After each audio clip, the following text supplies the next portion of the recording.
This year, class dismissed 9. Jim Rome, afternoons at 2 on 97.5 and 1240 KFH, Wichita's most listened to sports radio. Thank you, Nick Knack and Patty Whack. The Siamese Midgets will be sure to catch your new series on Fox. How you doing, Mr. Burns? Jerry Rude, welcome to the show. Now, Mr. Rude, I just want you to know I'm a good sport. If you want to make fun of my legendary love of cashews, you have at it. All right. How many times a day do you go to the can? Oh, about 40, I suppose. When are we going on the air? We're on the air now, Skeletor. What? Change the channel, Marge. Now, from Wichita's most listened to sports radio, 97.5 and 1240 KFH, this is Sports Daily. Man, how'd I ever live without this thing?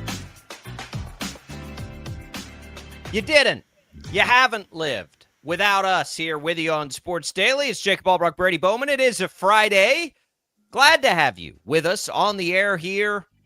Whoo, boy. For those that joined us on the first video stream, we appreciate it. We're now with you here on KFH. Worked through a little technical difficulty. Thank you, everybody, for hanging with us there through that. But we're going to go. We're going to go, Brady. This is kind of the last little bit here before we start to bring in a bunch of our insiders next week. We kind of get on a regular schedule a little bit in the new 3-hour format. We are very happy to have this ability to, get more interactive with the listeners. 3 hours now for Sports Daily, 8 to 11. We've got you right here on KFH, 97.5, 1240 AM. You can call the show at 869-1240. Max Powers running the ship back there, and we'll take those calls. We're also filtering through your video comments on Facebook, on YouTube, and on X. Thanks for watching us on 12 News Connected. Thanks also for listening on the Odyssey app, by the way, where you can listen anytime at your convenience. The show podcasted there each and every day. Just search KFH. We're glad to be here with you, however it is that you are taking us in. Everything we're going to talk about today is brought to you by the Wichita Brewing Company. What's on tap featuring Oztoberfest, the deeply colored copper German-style brew that will make you click your heels, grab your stein, and follow the copper brick road to the land of Oztoberfest. Wichita Brewing Company, pizza and beer made here. We got Jaylon Thompson, our Royals insider, coming up in just a little bit. He's going to hop in, and we are going to talk some Royals. We're going to talk the latest on the Jack Caglione ankle. How serious is that injury? And how crazy is this front office as the Royals are, they do this. They heat back up a little bit. 8.5 games back, Brady. Go ahead. Single digits.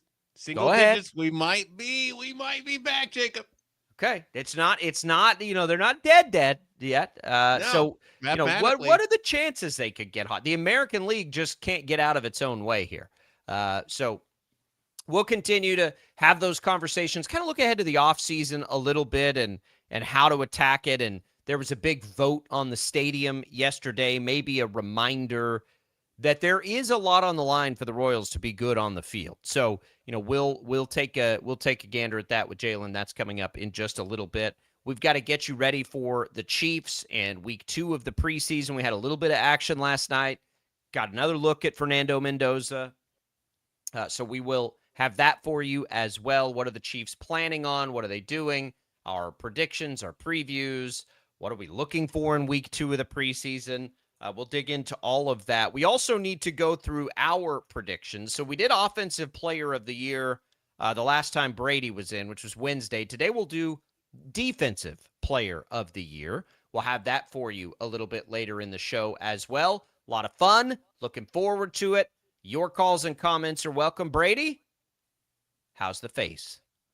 I'm back, Jacob. This is He's the closest to myself 100% I felt since I went under the knife last Thursday. It's been a week and a day, and like we talked about a little bit in the first segment for anybody who missed it, it's just eye-opening every single little thing that happens, mind, body, and spirit. You reach 40 and everything's just a tougher bounce back. You're watching YouTube, seeing guitarists that you still in your mind are young in the music videos, and you see them in real life. You're like, oh, they're older now. What is happening? Wait, I'm older now. What is happening? It's like Freaky we're Friday. getting up there. We're getting up there, Brady. We'll never catch Max, but I feel it.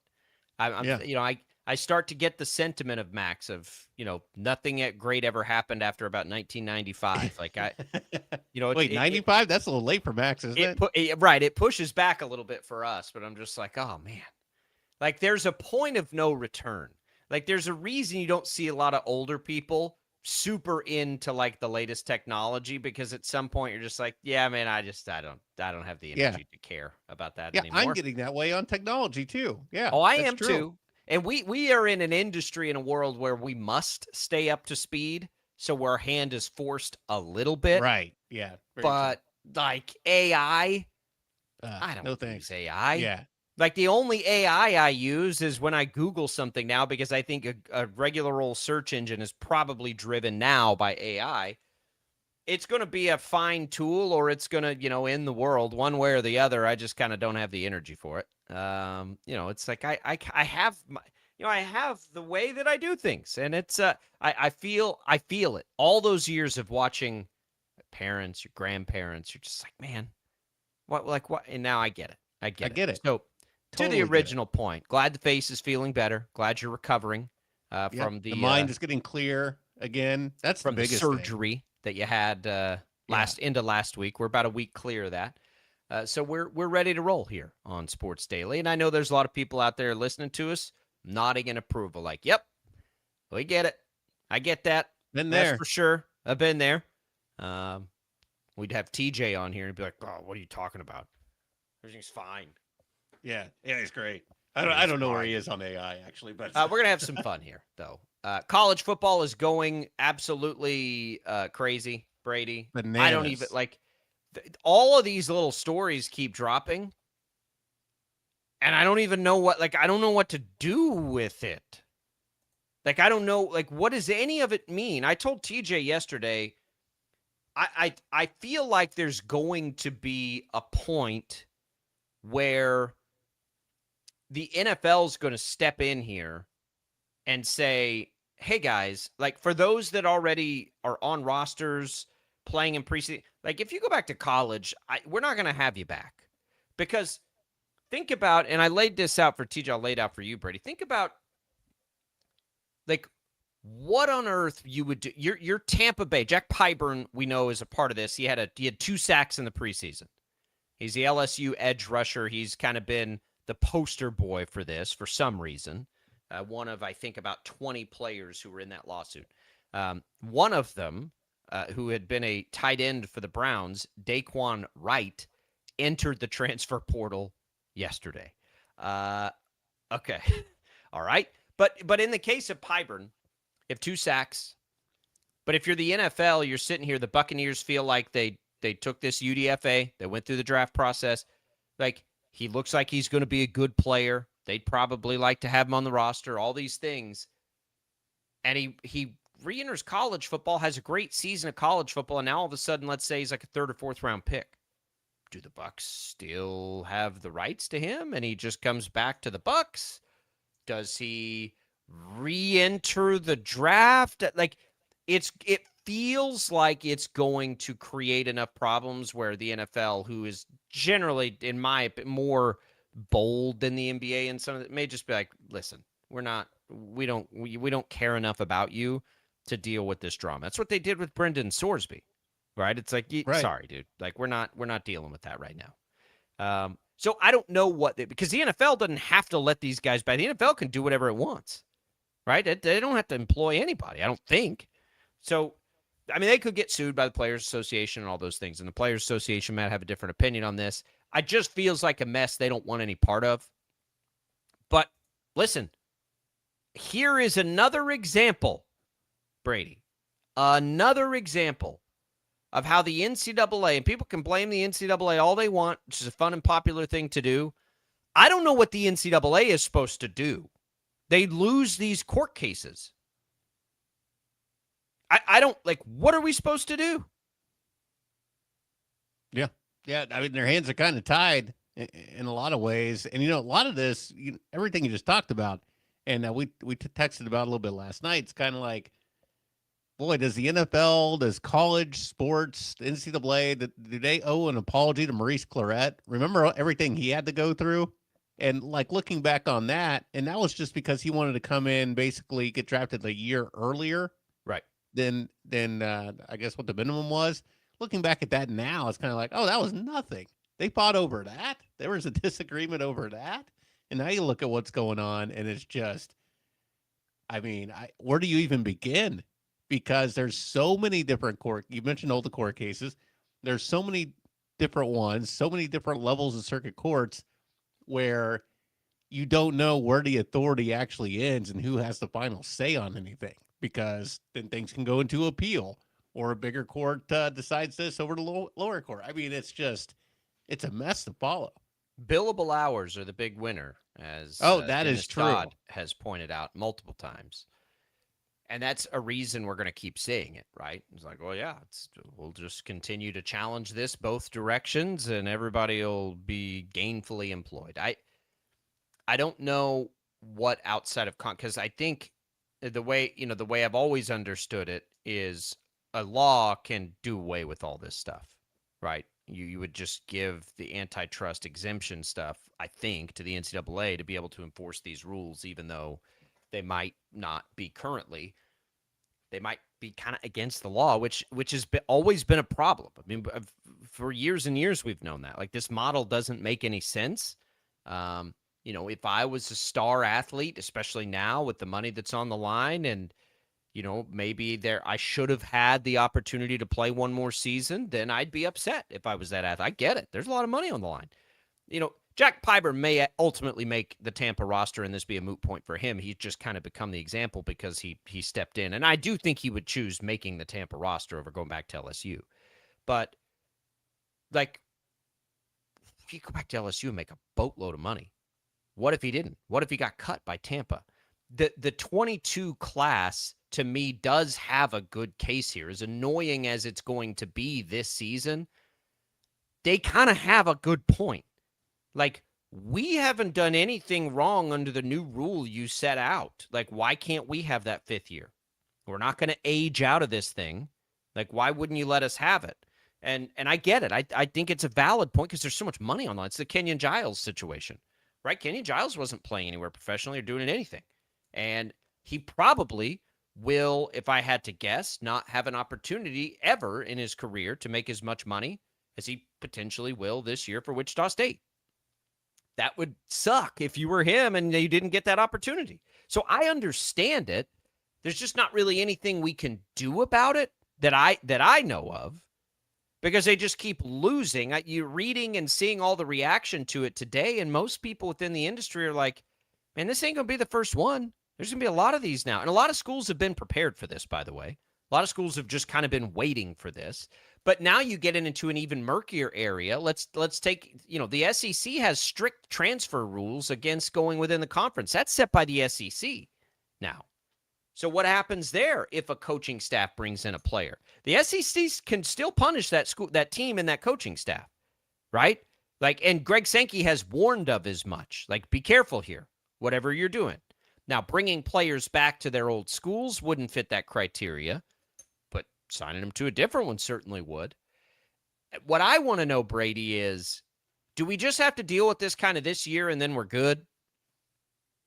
Can this be it? If this can be it with the 5-5 thing, I know we haven't fixed the transfer portal problem, which is a problem, which would still need the legislation, it sounds like.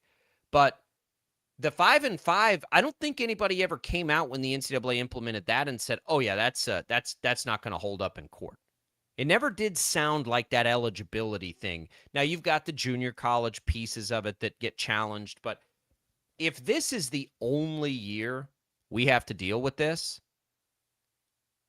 I guess I can stomach that and just say, okay, well, look, after this year, are we clear? Like, at that point, the 5-5 is in place and we know exactly what we're doing and we can move forward with at least the eligibility portion of college athletics.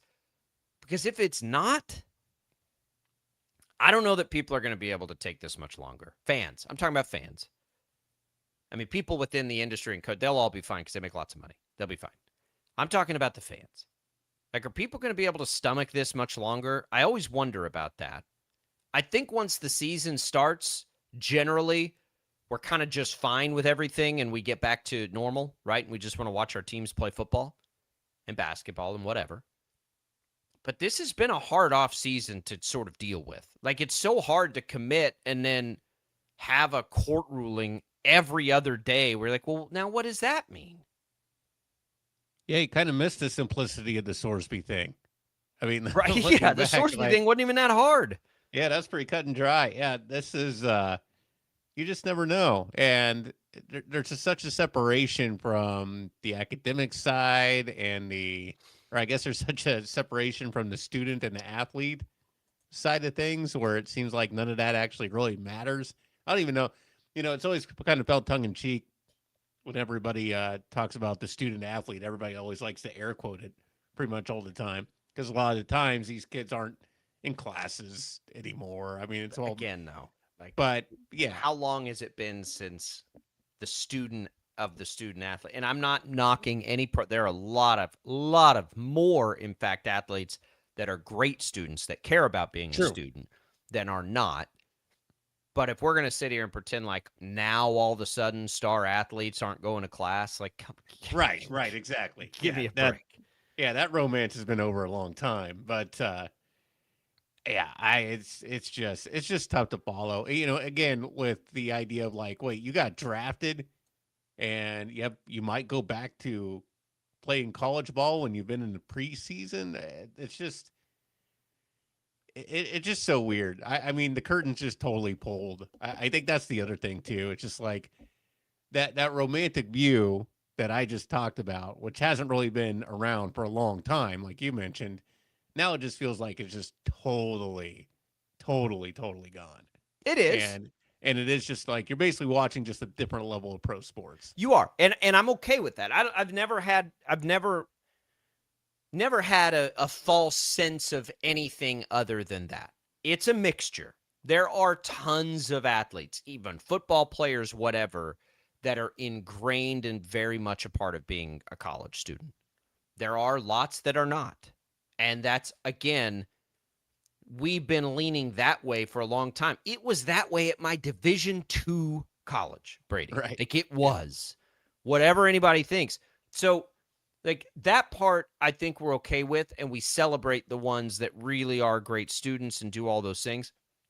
But I also don't think I have also thought that colleges have never done enough to truly educate the greatest of their athletes and what it's going to take to be a truly great person off the field or court when they're done playing. Like, if I'm XYZ, a big pitch I would make is I am like, financial literacy becomes a part of your, I'm going to create a major called being a professional athlete, whatever you want to name it, that teaches these guys financial literacy. How do you capitalize on this tremendous financial opportunity that does not come the way of very many people on this planet? You're about to be given a sum of money at your age that nobody else ever gets to see, right? Outside of people with wealthy parents who might inherit whatever.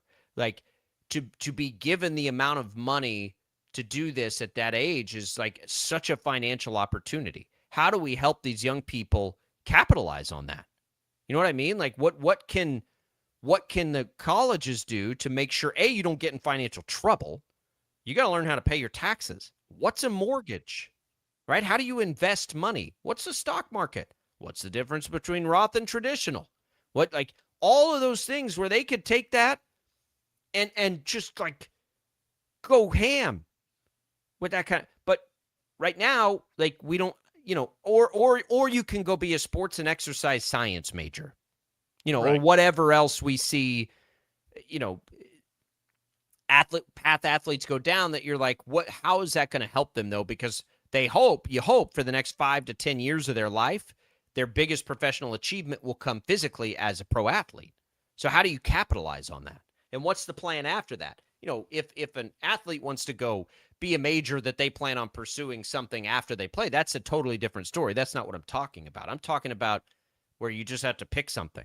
Like, for how many of these high-level dudes and women would take that opportunity.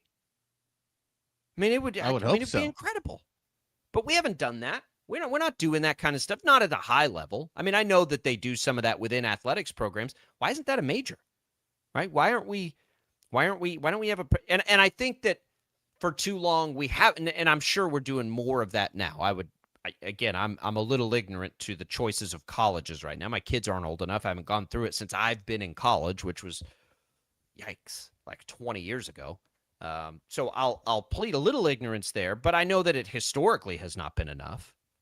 And so there's, this is all the product of too many years and too much time of trying to hang on to this unsustainable, wildly nonsensical model that we had even 10, 15 years ago, where it's like, what is this? This isn't college for a lot of these players. Right. Like, they're just out there, they're just being athletes for the school, and that's what they're doing anyway. So I don't care if it's getting more professional. I don't think anything changes with that. Plus, I mean, it's also, you got to think that it's not just, I kind of lost my point there for a second, but it's not just the separation of like, oh, it's not this old school romantic view of college that we always thought it was. It's also that, now I remember my point, that we went so far the other way before, as far as how strict we were on these kids, and like even given an autograph, they could get like a big fine, or, we were so meticulous and basically doing everything possible to make sure that no star athlete was making any money at all, that we kind of just flipped to the other extreme. Like, we went to the other extreme now. We were at the other extreme before. Like, how come we can't find that middle ground somewhere? We will. I think that's what we're going to get to.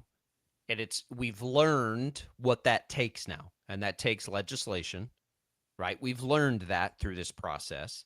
I will not pretend. I have been an advocate for player compensation. I've been an advocate for a lot of this stuff. It's gotten out of control. Of course it has. And honestly, like, we all knew that was going to happen too. Like, you can't be as oppressive as, financially the college model has been for so many years, and not expect it to swing hard the other direction when the opportunity strikes. Of course it's going to. The question now becomes, and the important thing for us to watch is, okay, now what do we do, though, to get somewhere to a more reasonable place? And as crazy as this is, I do still get the sense, Brady, that we are close to that. A piece of legislation, I think the transfer rule solves a lot of this. The 5-and-5 is going to solve a lot of this. And then I think we can get to some normalcy. Then we can get back to the good old days of conferences arguing of how much, TV deal. Like that stuff, you can easily tune that stuff out and not really care and still love your college sports. Right now, it's getting a little difficult to just tune out the noise because you don't even know who's playing for your team. We're starting football in a week, and they may still add 5 or 6 players because of these lawsuits. Like, what? What are we doing? What about roster limits? It's crazy. It's crazy, and it's getting too crazy. But I think there's a light at the end of the tunnel. The problem is, we're relying on lawmakers to put it over. Yeah, I was going to say, our hope relies in Congress. Okay, yeah, sleep easy. Yeah, that's the problem. They had a great chance. They had a great chance to just hammer it home. Yeah, we'll see. I think the Tuberville has too much. Like, just dumb this thing down, fix a couple of things. Antitrust, transfer portal, 5-and-5, be done with it. Let the rest of it get negotiated and sorted out internally. But get those parts done now. We'll see. It's what a wild time.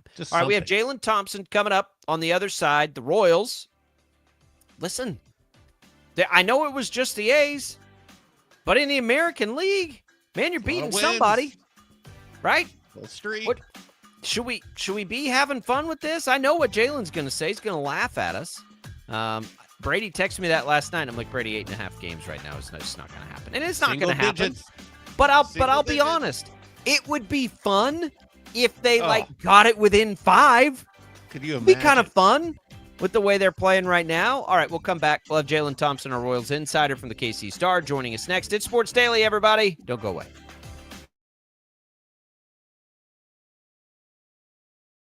Lightning, hail, tornadoes, flooding.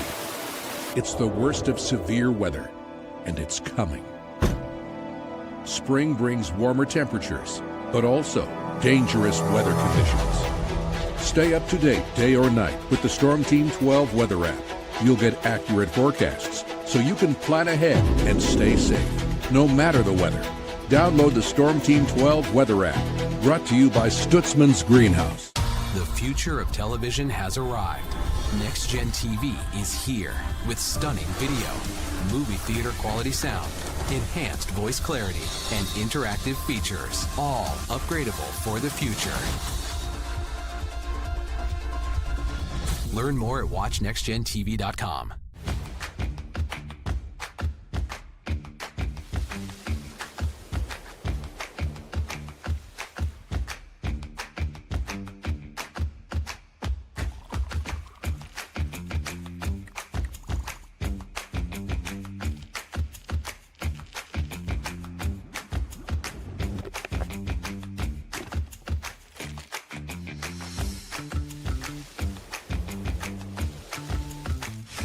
The canvas of our imagination. They tell a story. Clouds affect the events of your day.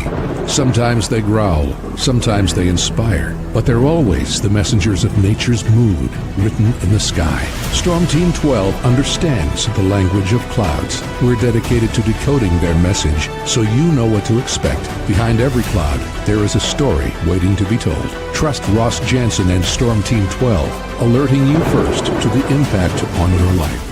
We are following a breaking update. Every day, all day, stream the stories that have you talking near and far. Whoever is behind the wheel of this bus is not stopping. From hundreds of local reporters and meteorologists spanning the country. Chaos here this morning at the UW campus. Search LNL for the all-new Local News Live streaming app. Odyssey is one of the most influential audio and entertainment brands in the nation. You already know Odyssey's iconic local radio brands in Wichita. But did you know Odyssey has the country's best collection of music, news, and sports brands? Odyssey is also a premium podcast creator, major event producer, and digital innovator. Odyssey brings people together across the country and right here in Wichita. Odyssey also delivers meaningful radio and digital audio results. Find out our story and impact at odysseyinc.com/Wichita. Make yourself known now. 310-1 in traffic pursuit. Oh my God, here. Investigate TV Plus begins with real people. We investigate stories that impact you. And inspire change every day. Something is broken. Real problems. Why are they hiding it? And real solutions. My daughter was dying in front of me. What was your reaction when he said that?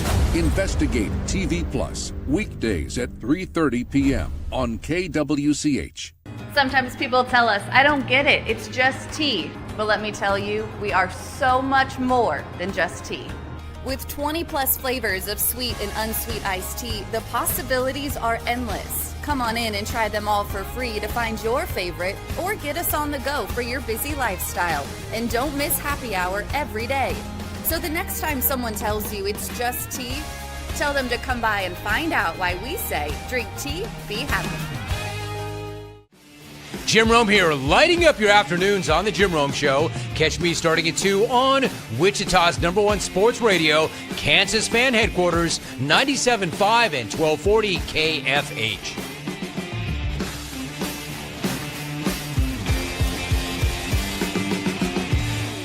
Mornings are busy. We're here to make your mornings better. We report the stories that affect you. 3 more hospital lies from contaminated apple juice just a day after the FDA issued a recall. We're here to make your mornings better. Closing east and westbound lanes of K96 for repairs. With 12 News, you're prepared for your whole day. Scattered thunderstorms across the state into the afternoon. Stay a step ahead with 12 News this morning on KWCH and KSCW.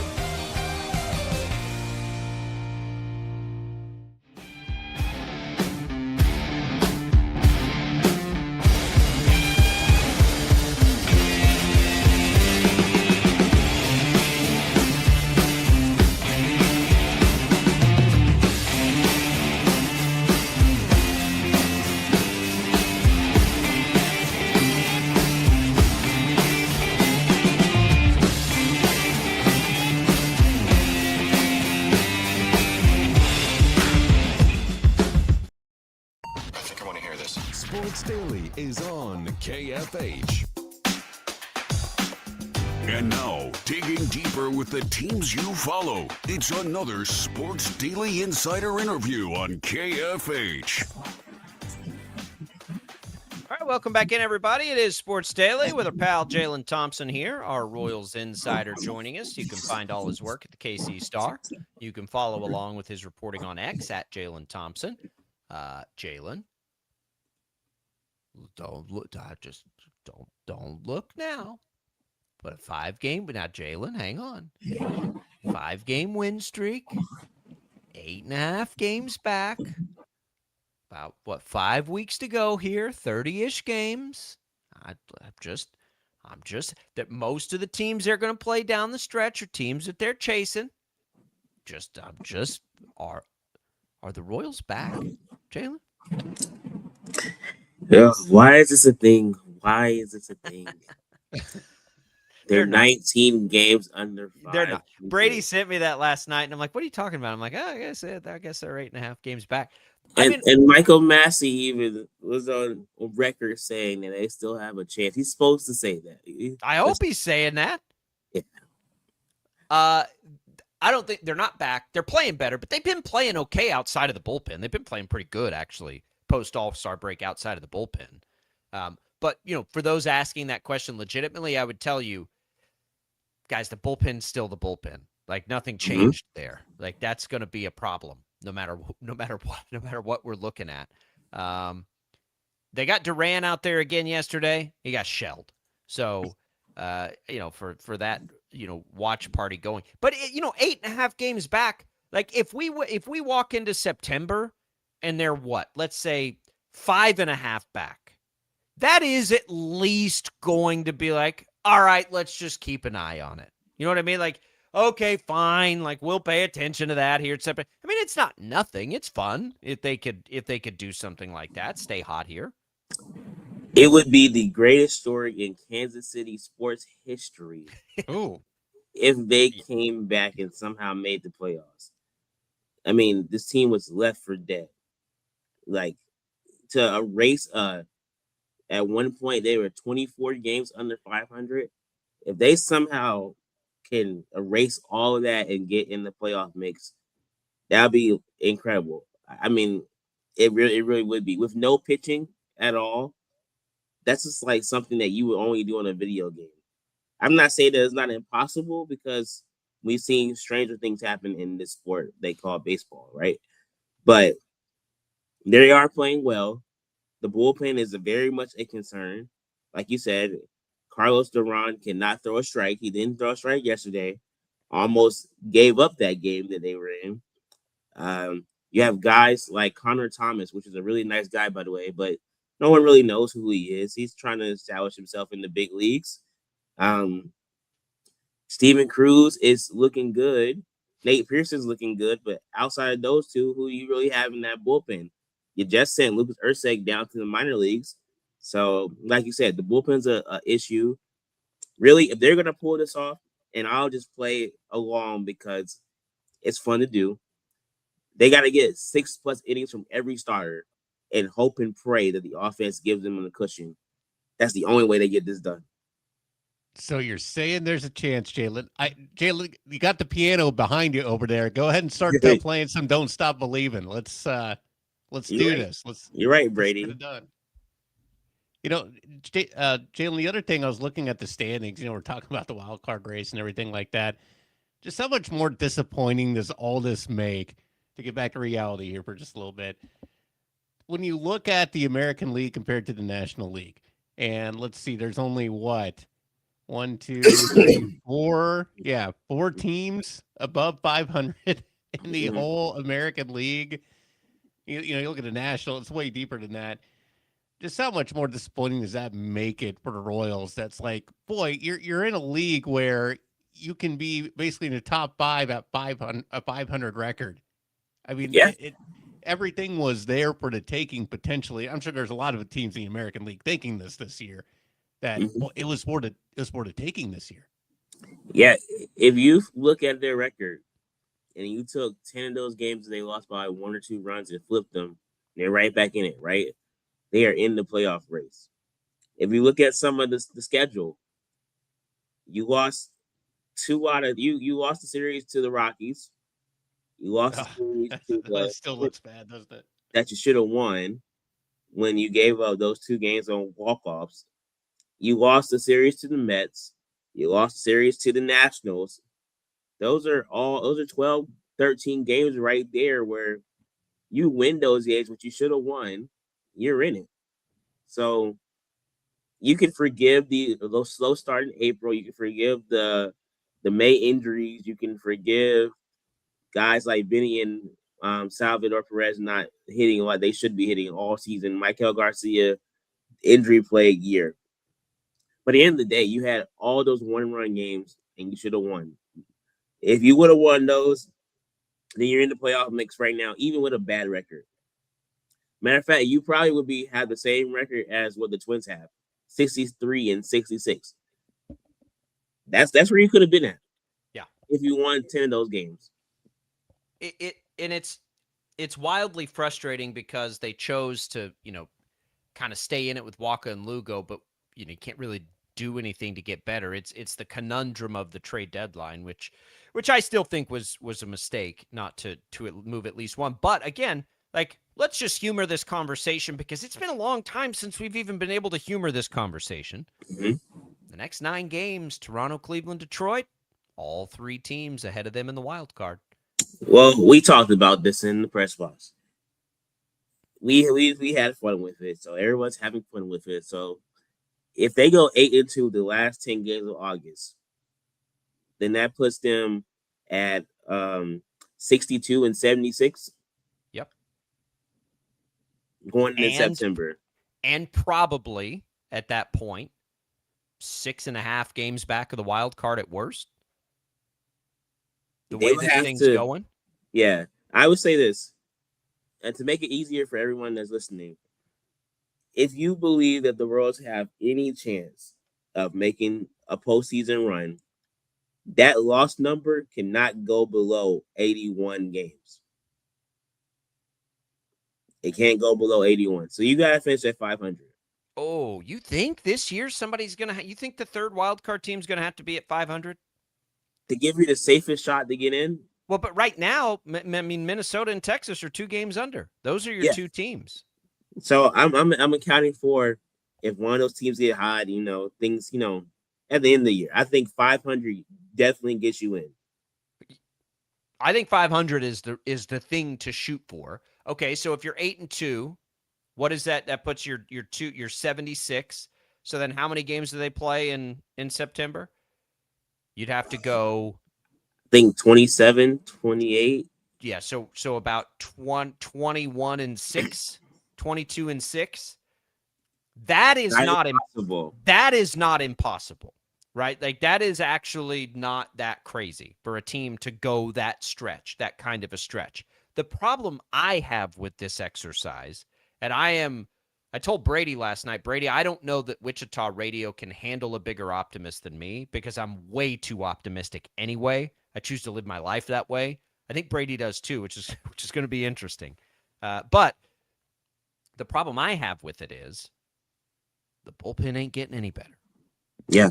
So that's where I look at it and I'm like, okay, you're also simultaneously stretching Daniel Lynch out to be a starter, which again, I think is the right way to go. But, you're going to have 4 out of your 5 starters by the time Lynch gets stretched out that you feel pretty good about. And then it also... You're still going to have to deal with the bullpen. And also on top of this, I know that this is baseball and we have the mentality of winning every game, right? But take a page from the NFL's playbook. Why run yourself out the lottery?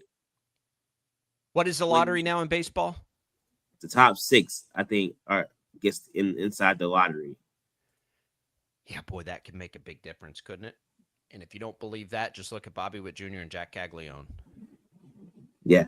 Well, actually, no. I think it's everyone that didn't make the playoffs. But I'm saying the good picks are in the top 6, right? You saw that the last couple of years. So you can be like 13 and make a jump into the lottery, with your lottery odds, but I think the top 6 are the ones that are the actual. Those are the ones that get switched around a little bit. Yeah, exactly. All right, let's You need talent. Yeah, you do. So it's a good exercise. It's fun, I guess. You know what really this is? This is really just Chiefs are about to start playing in 3 weeks' time. We still got to clear 3 weeks, though. You got to clear 3 weeks. That's what this is. You know, Jaylon, the Royals have won 6 of the last 7. You know, we're back for the first time and talking about some what ifs. Oh, nice, Jacob. The 6-7 thing. That's still going, apparently. It is We're here. keeping it alive. You don't get to just start trends. Let me finally catch up and take them away from me. Right. So, you know, going into this tail end of the season where it seems like, oh, there is still something to maybe pay attention to and root for. And Jacob and I have been talking about this, like, you know, on paper, does it look like the organization has been making the right moves? And I guess maybe more so if you were in, would you do anything different necessarily at this point? Is this kind of buying a little bit of leeway as far as for the fandom to kind of be like, well, maybe we can just try and run this back one more year? Does that give a little more cushion, I guess, the Q and the organization, everybody to run it back? I think they are in the boat of running it back offensively. And I think that if I had a crystal ball and I had to predict what they do this offseason, I don't think they do a lot of moves offensively. I think they're set in stone with what they like on their team.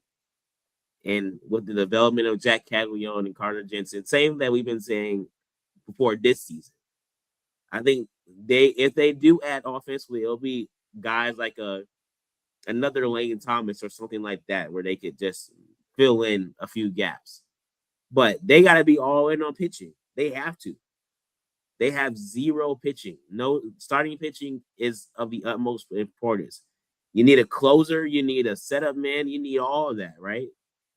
So I don't know if they can run it back offensively. They have to run it back offensively because they have to buy pitching. Yeah. That's why bullpen pitching is all they hope they have to buy. Real quick, Jaylon. Yeah. Jack Caglione. How's the ankle? He's day to day. They say they were being cautious with him. Probably could have played yesterday, but I think he'll be back in the lineup today. Okay. And the other question is that yesterday the city council, as expected, approved the lease on the new stadium, so all systems go there. All systems go. Is that something that we need to constantly have in mind when we're thinking about the decisions on the field the Royals make? Is John Sherman more committed and likely to spend that money, do whatever it takes to try to win, because he's still trying to convince a region that they're making a good financial decision by building him a new stadium? Yeah, I think you have to. I think if you're John Sherman, you have to show, hey, we're building this shiny new stadium. We're gonna have a team of guys that are gonna be there to win when it opens. You just have to. You can't bring a 56 and 106 loss team into a new stadium. Yeah. That doesn't fly. So you got to spend, like you said. I agree. All right, Jaylon, we appreciate it. We'll follow along at the KC Star. Hey, next week, man, you just never know. If they go 8-2 at the end of next week, we're talking about it. Yes, there we go. Yes. Let's go. Come on, Jaylon's Royals. Back. Give it to us. All right. Jaylon Thompson, follow along at the KC Star. We're coming right back on Sports Daily. See you guys later.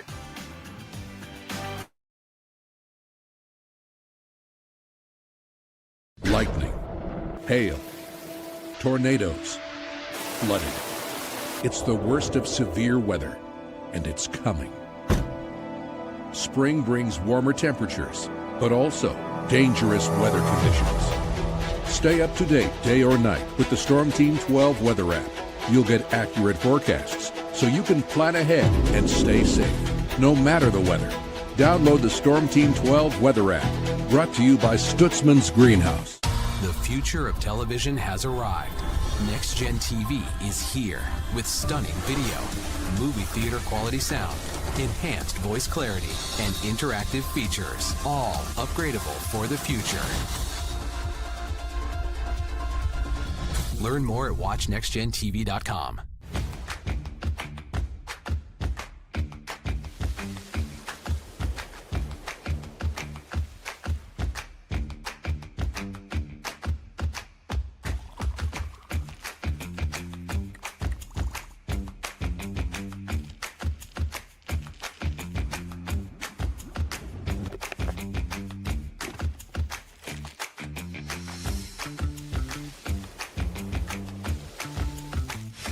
the canvas of our imagination. They tell a story. Clouds affect the events of your day.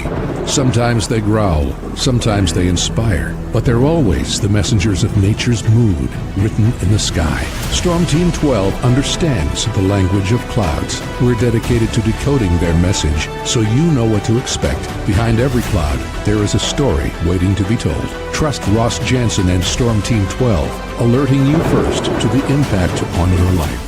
We are following a breaking update. Every day, all day, stream the stories that have you talking near and far. Whoever is behind the wheel of this bus is not stopping. From hundreds of local reporters and meteorologists spanning the country. Chaos here this morning at the UW campus. Search LNL for the all-new Local News Live streaming app. Odyssey is one of the most influential audio and entertainment brands in the nation. You already know Odyssey's iconic local radio brands in Wichita. But did you know Odyssey has the country's best collection of music, news, and sports brands? Odyssey is also a premium podcast creator, major event producer, and digital innovator. Odyssey brings people together across the country and right here in Wichita. Odyssey also delivers meaningful radio and digital audio results. Find out our story and impact at odysseyinc.com/Wichita. Make yourself known now. 831001 in traffic pursuit. Oh my God, here. Investigate TV Plus begins with real people. We investigate stories that impact you and inspire change every day. Something is broken. Real problems. Why are they hiding it? And real solutions. My daughter was dying in front of me. What was your reaction when he said that? Investigate TV Plus, weekdays at 3:30 p.m. on KWCH. Sometimes people tell us, I don't get it, it's just tea. But let me tell you, we are so much more than just tea. With 20 plus flavors of sweet and unsweet iced tea, the possibilities are endless. Come on in and try them all for free to find your favorite or get us on the go for your busy lifestyle. And don't miss happy hour every day. So the next time someone tells you it's just tea, tell them to come by and find out why we say, drink tea, be happy. Jim Rome here, lighting up your afternoons on The Jim Rome Show. Catch me starting at 2 on Wichita's #1 sports radio, Kansas Fan Headquarters, 97.5 and 1240 KFH.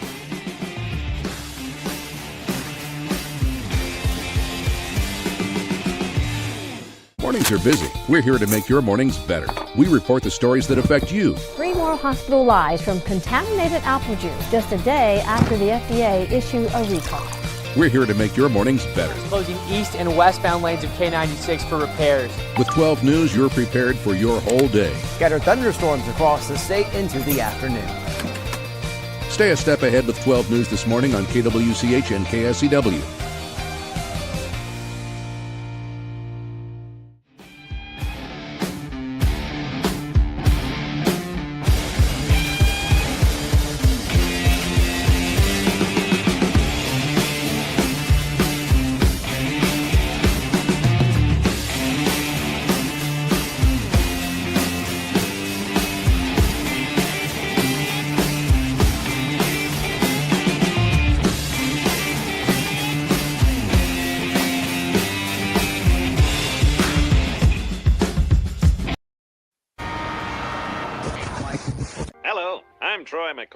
You may remember me from such movies as Today We Kill, Tomorrow We Die, and Gladys the Groovy Mule. Now, from Wichita's most listened to sports radio, 97.5 and 1240 KFH, this is Sports Daily. You got to crank it up. Crank it up. Crank it up.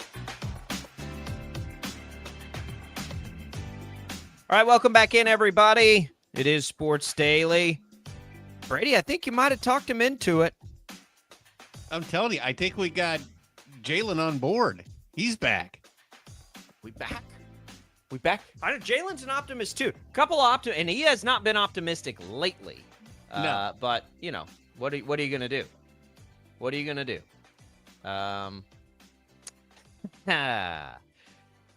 We're come on, Roy. Royals. Just give it to us, please. Just give it to us. Just let us have this. What do we need here? What do we realistically need to be ready for football season? What do we need? What do we need? How much time do we need? to be ready for football season? Oh, I'm ready now. I don't need any time, Jacob. I'm ready. Well, but you know what I mean. Like, how much stalling, how much brain space do we need the Royals to give us to truly be like ready to say, all right, fine, it's football season, I'm good? Basically, we need another couple weeks. Just a couple of weeks, right? Yeah. Is that so much to ask? It apparently has been a lot to ask this year, but just 2 weeks. Go out strong. Give us a little bit of hope here. Give us some content. They are giving us some content. They keep winning games. Welcome back in for another hour of Sports Daily Live here on KFH. Jacob Albrock, Brady Bowman. Glad to be with you. 869-1240 if you want to chime in. How about it, Royals fans? You willing to jump off that cliff and have some fun with this for another couple weeks? See if they can't just, you got wild card teams under 500 right now. Can they go 30-8 down the home stretch here, or whatever it would be to be at 500 and be in the mix? It's possible. I think the biggest problem with it is I don't know that the bullpen's capable of helping them reach that point. But I think the offense is, and I think the starting rotation could be. You never know. It's baseball. It's one of the beauties, one of the beautiful things about that game. Just got to see it. Just like Joe Burrow's talking about. Just got to manifest it. Manifest it. That's right. Facebook, YouTube, X, you can also chime in on the show. We can take those comments out over the air. We've got you on 12 News Connected. We'll have headlines I missed here in just a minute. We'll have Brady's Sports Daily poll coming up about an hour from now. We're getting you ready as well for the NFL preseason. What did we think of Fernando Mendoza last night for the Raiders? Few other things to get to in the world of the NFL as well. It's all coming to you, brought to you by What's on Tap and the Wichita Brewing Company, your summer spot. Pizza and apps the whole group will love, seasonal beers, full cocktail menu for the adults, and new dirty sodas and homemade root beer that keep the kids happy. WB, see you this summer at Wichita Brewing Company. We'll do that. We'll take your calls and comments. Thanks to Jaylon Thompson. If you missed anything on the Royals, you can go back and listen on the Odyssey app right now, where the show gets podcasted and segmented out. All right, Brady, let's hit it. Some headlines I missed. Let's do it. All right, Sports Daily fans, let's take you to the sports headlines Jacob probably didn't see. All right, Jacob. Let's see. TMZ Sports has this. A 16-year-old girl getting an assault charge for tackling a football player during a game. A 16-year-old girl interrupted a middle school football game in Tennessee, dashing out the field, tackling one of the players, and she was arrested and charged with assault. And it was caught on video. Middle school game out of Tennessee. Jeez. Oh, and I'm watching it now. Yep, there was a flag. That's good. Oh, this is after the flag. Oh, they need to sign this girl, Jacob. They need to suit her up. Suit her up? This was I a haven't good seen the tackle. video. Oh, I mean, she uses the truck stick. What would I search to find this? If you just go to like TMZ Sports, I think it's like one of the top first stories. You got to see this tackle.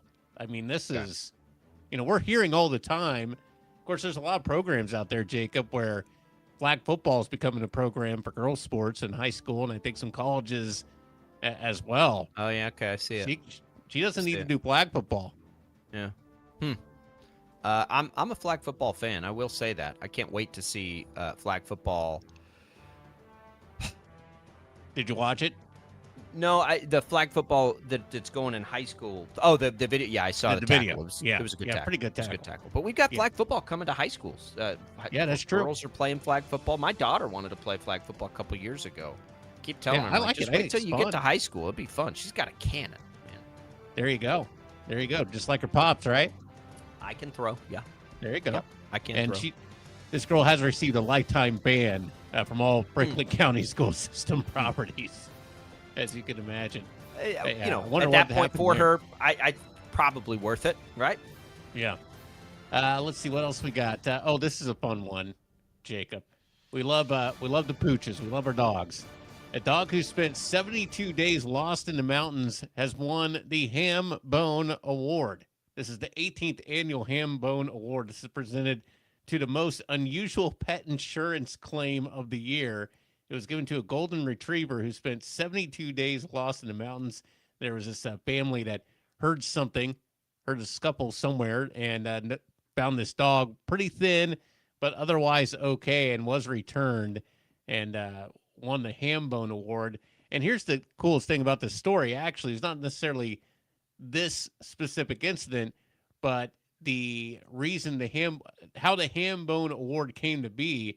It's named in honor of a dog who became trapped inside his owner's refrigerator and ate an entire ham, leaving only the bone behind.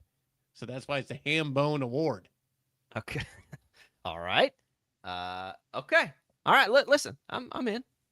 Yeah. I'm in. Yeah. What else we got? The NFL has fined the Cowboys and Saints $500,000 each for the unsportsmanlike behavior at that joint practice from the other day. So a big $500,000 fine for Jerry to pay. And whoever owns the Saints right now. Do both teams have to pay it though, right? Yeah, both teams. Yeah. Okay.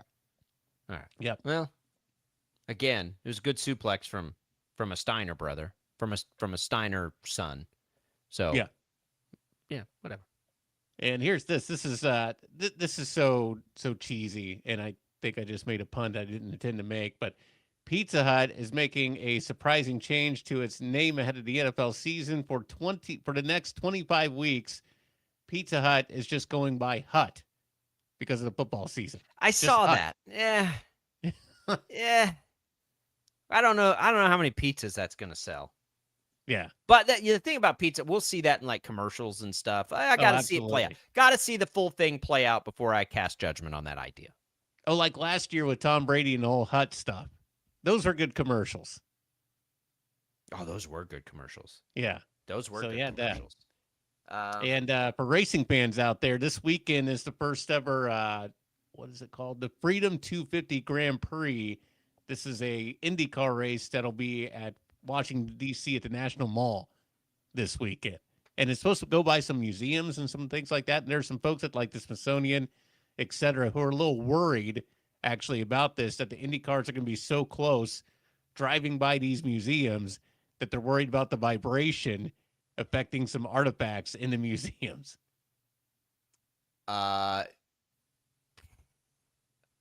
Okay. I mean, if they can pull it off, that feels like that's going to be awesome. Quite the spectacle. Have you been to an IndyCar race? I have actually one time, and it was at Kansas Speedway, probably nearly 15 years ago now, but it was quite a while back. So was it as awesome as literally everybody say they are? I mean, it was pretty cool. We weren't there for very long.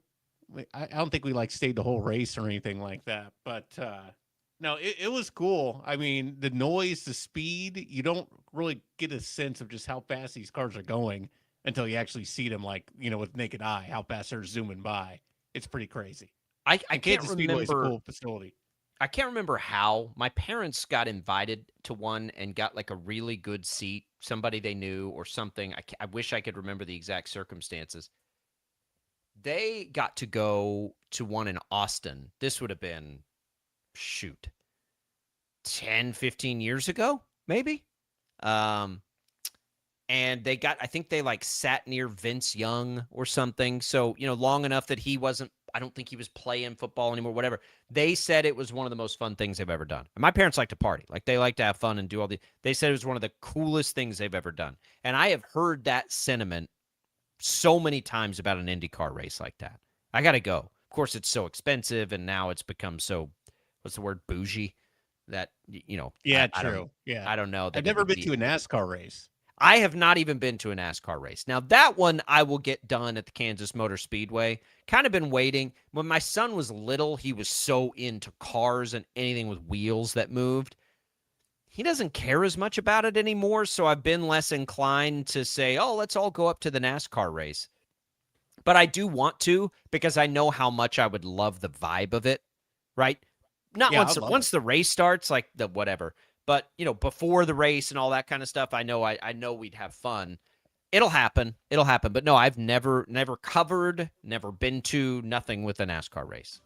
Yeah, I'd love to do that. Go to the Daytona 500 or Indy 500. It'd be cool to go to some of those marquee races, just bucket list reasons. Yeah, I agree. I'd like to do it myself. Maybe we'll make that happen. Maybe we'll make that happen. Sports Daily Live from Daytona. How about that? Tony? Tony, you listening? Let's make it happen. All right, we'll come back. We got more Sports Daily. We got to get into what to expect from the Chiefs. What did we see last night from Fernando Mendoza? It's all coming on Sports Daily. Don't go away.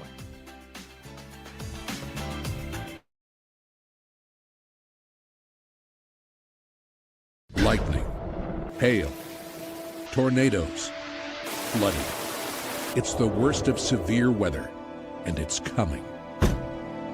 Spring brings warmer temperatures, but also dangerous weather conditions. Stay up to date day or night with the Storm Team 12 weather app. You'll get accurate forecasts, so you can plan ahead and stay safe, no matter the weather. Download the Storm Team 12 weather app, brought to you by Stutzman's Greenhouse. The future of television has arrived. Next Gen TV is here with stunning video, movie theater quality sound, enhanced voice clarity, and interactive features, all upgradable for the future. Learn more at watchnextgentv.com.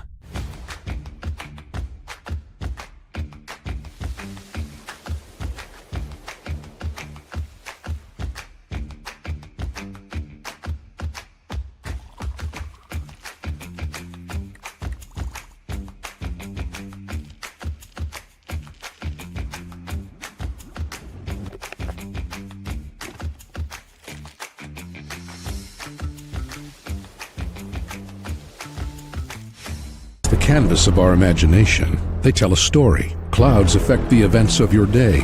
Sometimes they growl, sometimes they inspire, but they're always the messengers of nature's mood, written in the sky. Storm Team 12 understands the language of clouds. We're dedicated to decoding their message, so you know what to expect. Behind every cloud, there is a story waiting to be told. Trust Ross Jansen and Storm Team 12, alerting you first to the impact on your life. We are following a breaking update. Every day, all day, stream the stories that have you talking near and far. Whoever is behind the wheel of this bus is not stopping. From hundreds of local reporters and meteorologists spanning the country. Chaos here this morning at the UW campus. Search LNL for the all-new Local News Live streaming app. Odyssey is one of the most influential audio and entertainment brands in the nation. You already know Odyssey's iconic local radio brands in Wichita. But did you know Odyssey has the country's best collection of music, news, and sports brands? Odyssey is also a premium podcast creator, major event producer, and digital innovator. Odyssey brings people together across the country and right here in Wichita. Odyssey also delivers meaningful radio and digital audio results. Find out our story and impact at odysseyinc.com/Wichita. Make yourself known now. 310-01 in traffic pursuit. Oh my God, here. Investigate TV Plus begins with real people. We investigate stories that impact you. And inspire change every day. Something is broken. Real problems. Why are they hiding it? And real solutions. My daughter was dying in front of me. What was your reaction when he said that? Investigate TV Plus, weekdays at 3:30 p.m. on KWCH. Sometimes people tell us, I don't get it, it's just tea. But let me tell you, we are so much more than just tea. With 20 plus flavors of sweet and unsweet iced tea, the possibilities are endless. Come on in and try them all for free to find your favorite or get us on the go for your busy lifestyle. And don't miss happy hour every day. So the next time someone tells you it's just tea, tell them to come by and find out why we say, drink tea, be happy. Jim Rome here, lighting up your afternoons on The Jim Rome Show. Catch me starting at 2 on Wichita's #1 sports radio, Kansas fan headquarters, 97.5 and 1240 KFH.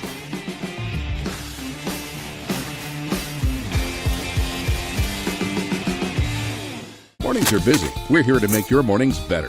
We report the stories that affect you. 3 more hospital lies from contaminated apple juice just a day after the FDA issued a recall.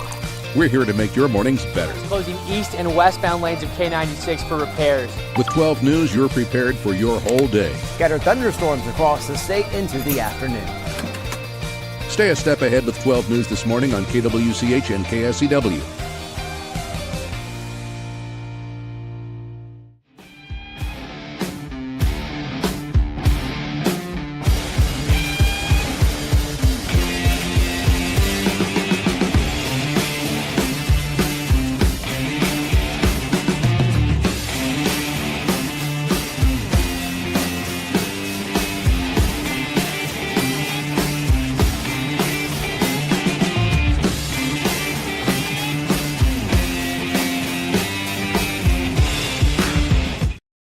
Let's do this thing.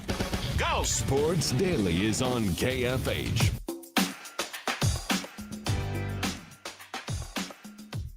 Thanks to Crestview Country Club for being a great supporter of the program. Boy, this weekend sure looks pretty nice for a little golf. A little hot today here, but you know those 36 holes are going to be packed Saturday and Sunday as we finally get a little bit of relief. And then things look pretty good. So you've got all that. If it is too hot or too cold or you just don't feel like getting out there at all, you've got the state-of-the-art simulators there at Crestview as well that you can go in and play, have a great lunch. I mean, Brady, you got an hour and a half for lunch? Run over, grab a Reuben sandwich, the best you'll find in town, spend an hour on the simulator? You kidding me? Now that's a lunch. Give Crestview a call. Go take a tour of the facility. Tell them we sent you here from Sports Daily. All right, Brady. There's a couple other things throughout the show today. Have you been paying attention at all to the Dodgers situation and their interesting money developments and how they've been able to do a lot of this stuff? Some financial reporters have done a little digging. I haven't. I'm going to give you some time in the breaks. We won't get to this now. It's possibly been a little shady here, so I'm gonna let you look into that. We'll cover it later in the show. We'll get to the Chiefs in the preseason game coming up for them. A couple other NFL stories are emerging and kind of fun to talk about. And you mentioned this one a little earlier when we were talking about the Royals, which, by the way, Derek says on YouTube, funniest part of the Royals conversation is just yesterday on the radio broadcast, Denny was arguing that no team under 500 should be allowed in the playoffs. And then, so you're telling me there's a chance. That's good stuff that you could hear right here on KFH, by the way. I'm with Derek. There's Brady, I don't think they're going to be able to pull it off because I think the bullpen's too bad. However, I do think they can get it close enough for this to be fun down the stretch. Agreed. And for it to be a little more optimistic going into next year. Right? That sort of becomes the goal now. The problem with that bullpen is they could play so well over this stretch, which they kind of have been, right? Like they could get all this great starting pitching. The offense is scoring some runs. They could do all of these things. And then the bullpen fails them. And when we look at it, if you're not actually watching or listening or whatever, and I don't blame you, then you're not going to know because you're just going to see the outcomes that, man, they really have been playing quite a bit better lately, which they have been playing quite a bit better post-All-Star break. They've had a lot of losses they shouldn't have because the bullpen is so bad right now. But I do think they may give us a little fun here. I hope they do. I hope we're not doing this.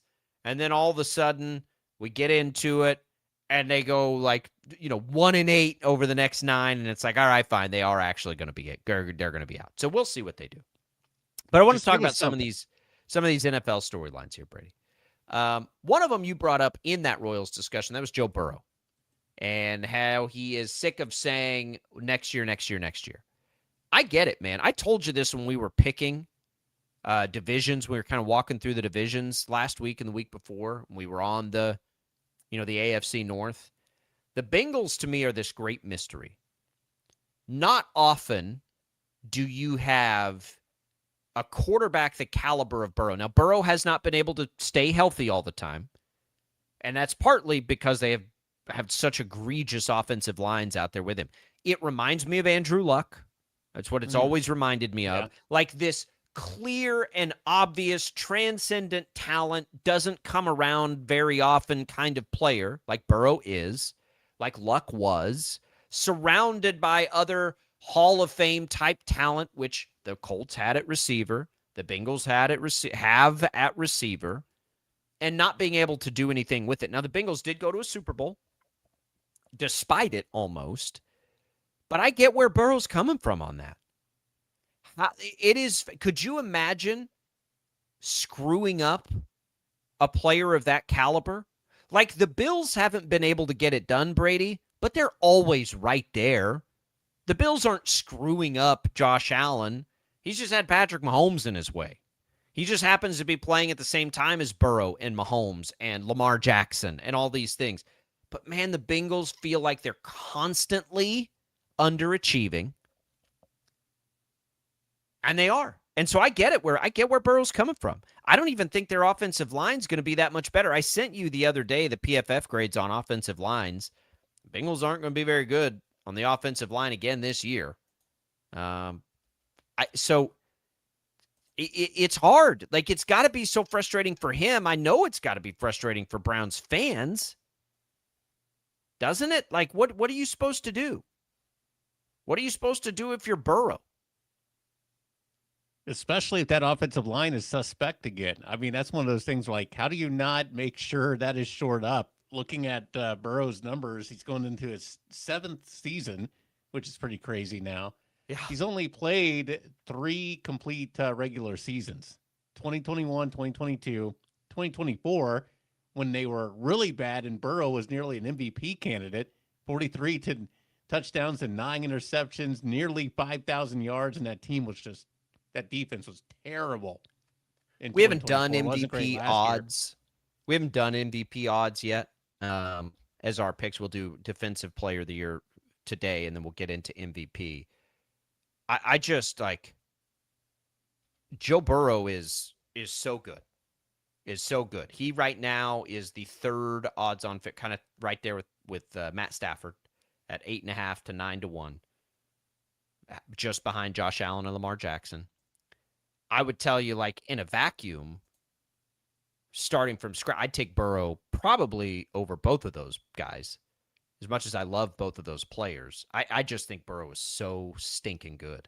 But his line this year, PFF, I sent you these grades. PFF has them at 20th right now in the NFL, pointing out that they got much better in the second half. By the way, Dalton Reisner's on that team.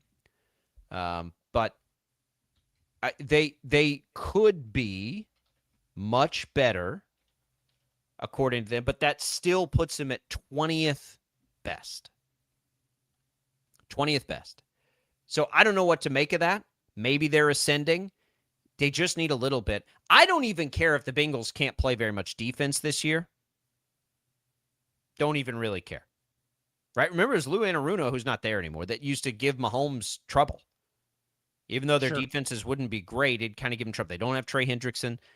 I'd much rather see the Bengals this year be this team that is at least protecting Burrow and being that elite offensive team because they're fun to watch and have a bad defense than have the bad offensive line again. So we'll see, but I get it with Burrow. Like, you're wasting it away.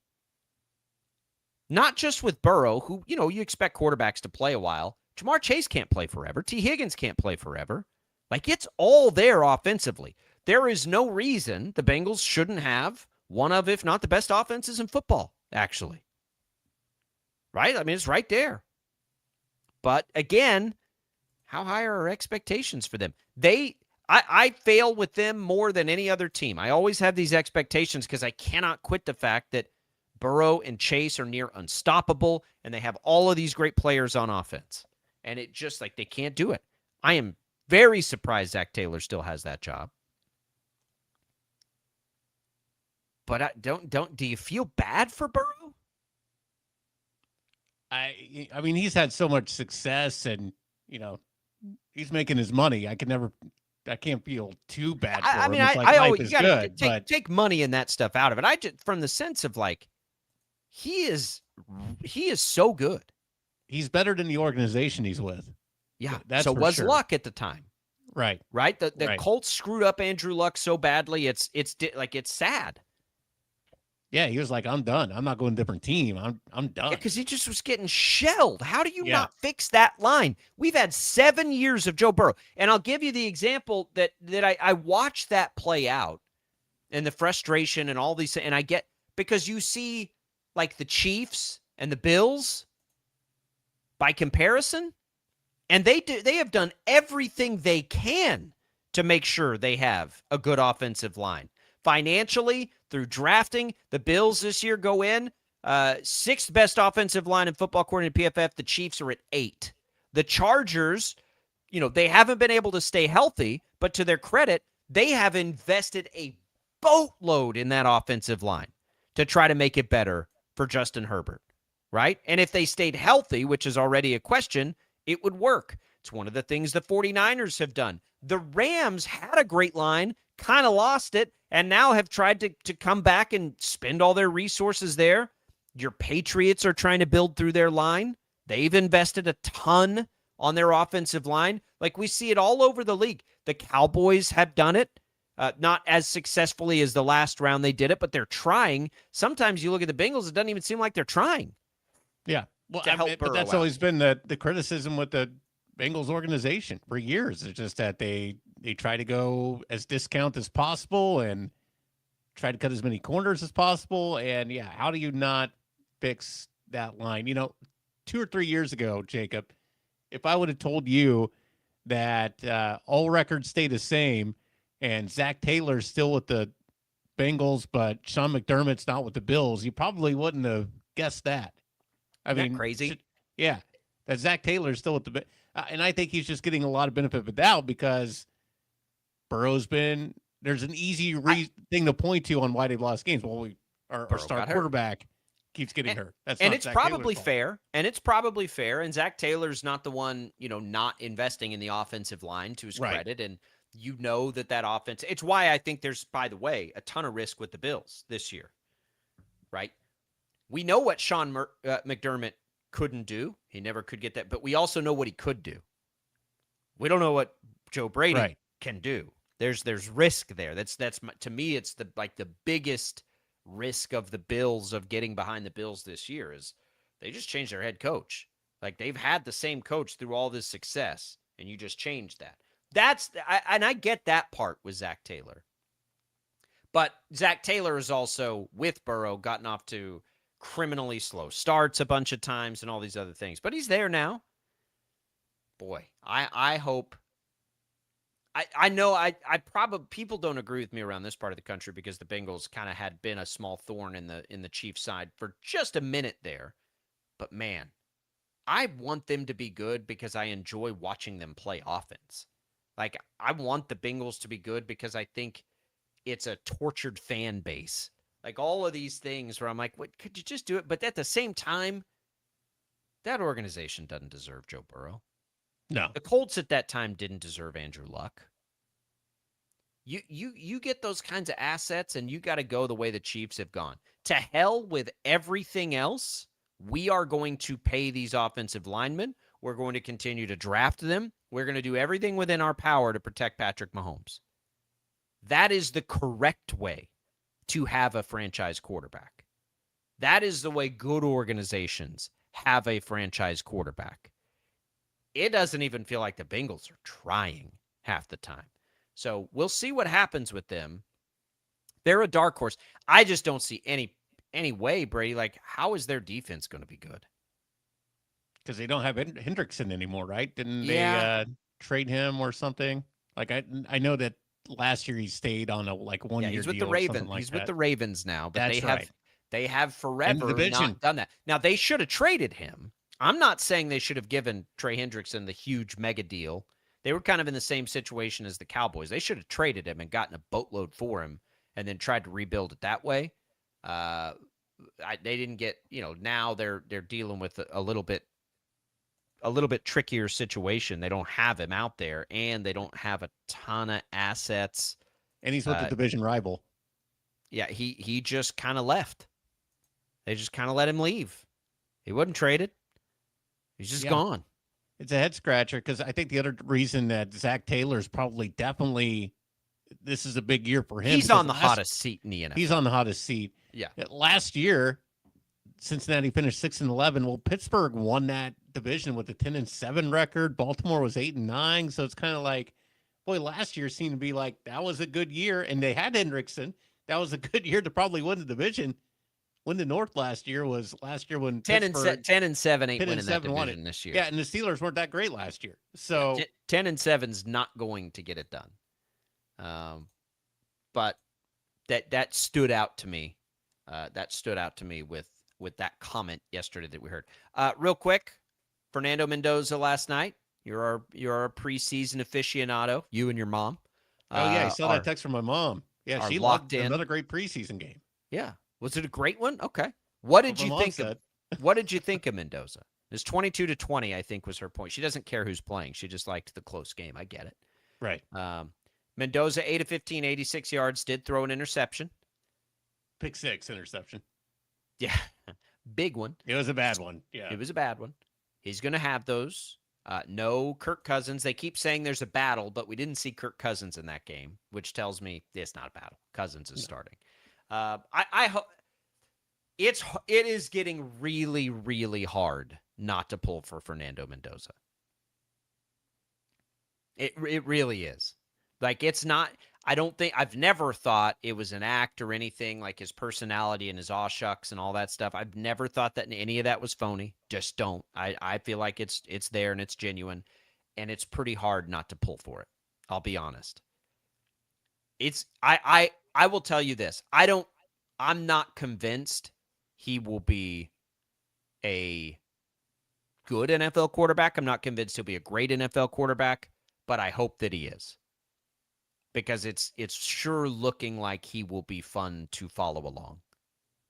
Yeah, and he just looks the part too. I mean, he looks like a kind of a old classic Raiders quarterback. I mean, he's 6'5". He looks the part. He does look the part. He does look the part. You know, outside that interception, I thought he played all right, considering. I mean, a couple of his receivers dropped some big third down conversion passes. Like, they were good passes. They just dropped them. So that's not on Mendoza. But I don't think it's going to be him, nor I don't think it should be him week 1. I don't think you want to throw him out there like that. Lord, no. It has that to be makes Cousins. No sense. No but sense. Would it shock me by week 5 or 6? Do we maybe see Mendoza? I think it'll depend largely on how good the Raiders are. If they stay good, they can hold with Cousins for a little while. Sure. Yeah, as long as he can, honestly. But these last 2 first overall picks, Cam Ward's the same way. Like, I really want Cam Ward to be good. I think we're starting to get to the point now with Cam Ward where it's like, yeah, I don't know that he will be. And I wasn't enamored with him as a prospect either, but boy, I love his attitude. You remember the stuff with Shadur Sanders where he's just like, yeah, I'm just not into all that stuff. Like, right. Cam Ward would be a great character for football. I want him to be good really bad. I don't think he will be, but I want him to be.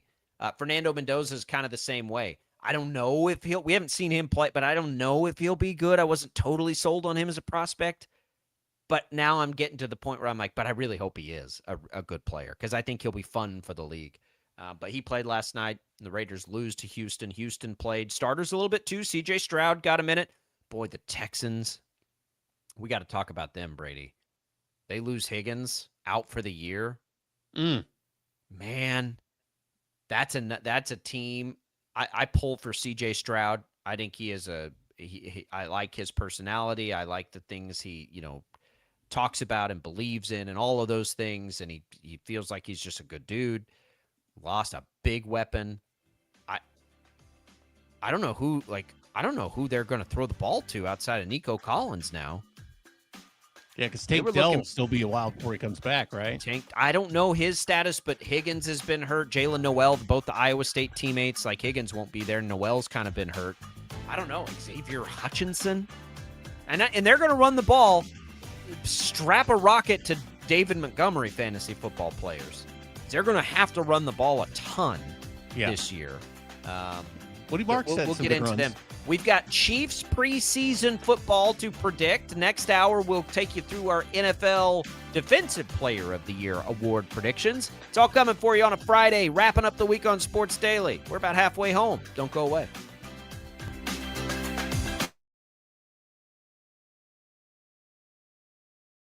Lightning, hail, tornadoes, flooding. It's the worst of severe weather, and it's coming.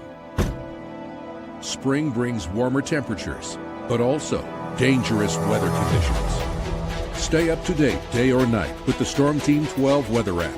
You'll get accurate forecasts, so you can plan ahead and stay safe, no matter the weather. Download the Storm Team 12 weather app, brought to you by Stutzman's Greenhouse. The future of television has arrived.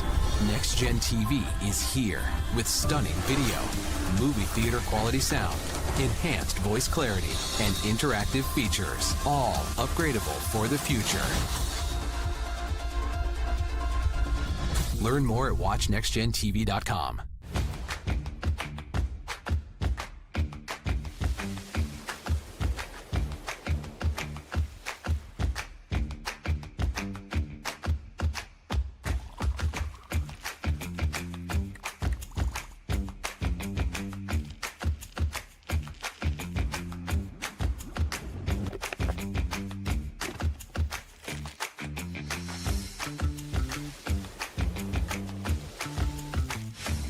Canvas of our imagination. They tell a story. Clouds affect the events of your day.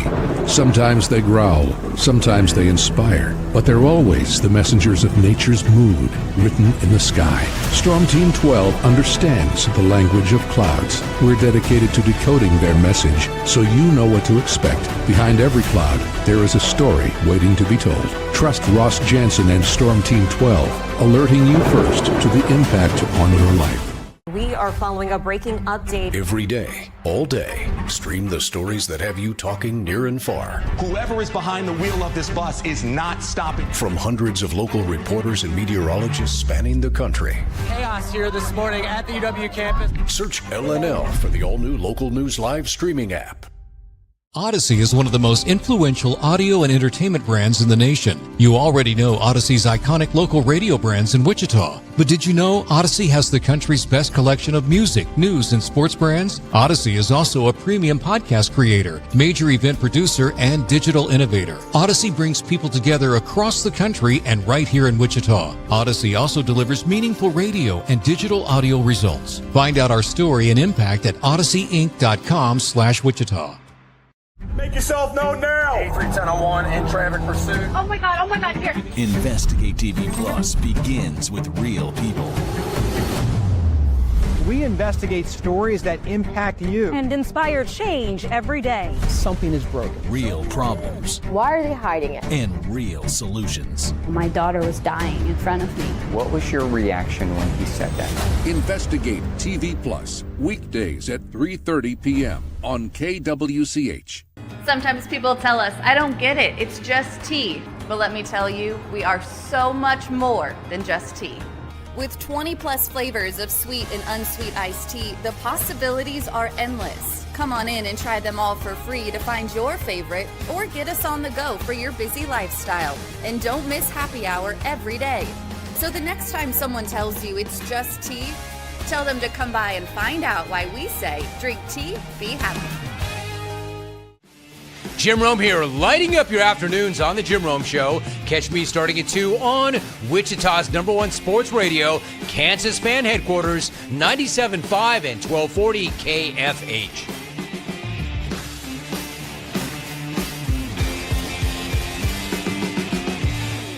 Mornings are busy. We're here to make your mornings better. We report the stories that affect you. 3 more hospital lies from contaminated apple juice just a day after the FDA issued a recall. We're here to make your mornings better. Closing east and westbound lanes of K96 for repairs. With 12 News, you're prepared for your whole day. Scattered thunderstorms across the state into the afternoon. Stay a step ahead with 12 News this morning on KWCH and KSCW.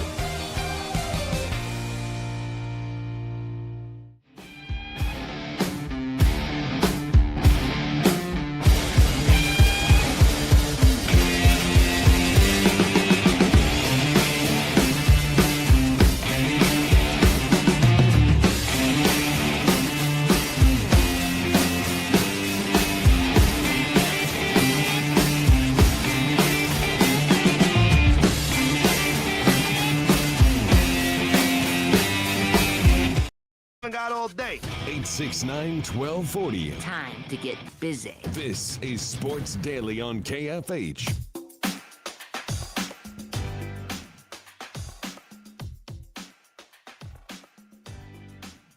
All right, welcome in, everybody. It is Sports Daily. Glad to be here with you. Jacob Albrock, Brady Bowman. Ooh, Brady. Jacob. You could taste the football. It's in the air. So close. Yes. So close. It's right there. Right there for us. All right, the Chiefs, what are we looking for here? We get the updates from Andy Reid yesterday. Sounds like several offensive linemen aren't going to play. Josh Simmons, Trey Smith. We know Patrick Mahomes isn't going to play. Ashton Gelati's not going to play. Basically, anybody that's got anything is not going to play, which is the way it should be. I don't know how much we see of starters in this game. How much of starters, like if there are starters you can think of, what starters do you want to see something from at this point? I would say, and I think you're going to agree with this, probably Xavier Worthy. I'd like to see something from Xavier Worthy. Yeah. I would be willing to take the risk of seeing Xavier Worthy out there. I do agree with that. Yeah. I would just like to see how he is health-wise, speed-wise, how are his hands, route running, just some of those things. I don't think we will, but I'd like to see Right. it. Yeah. Right. Him, and it would make no sense to do it. I guess this is just me being impatient. I want to see a handoff to K9. Oh boy, I don't. I'd love to see it. We shouldn't see it. There's no point in seeing it, but that's just me being impatient. I just want to see a Kenneth Walker run. I think you will, by the way. I think you will see him a little bit tonight. Sorry, tomorrow night. Yeah. He behind, let's see. Of all the players, let me tell you the players I absolutely don't need or want to see out there.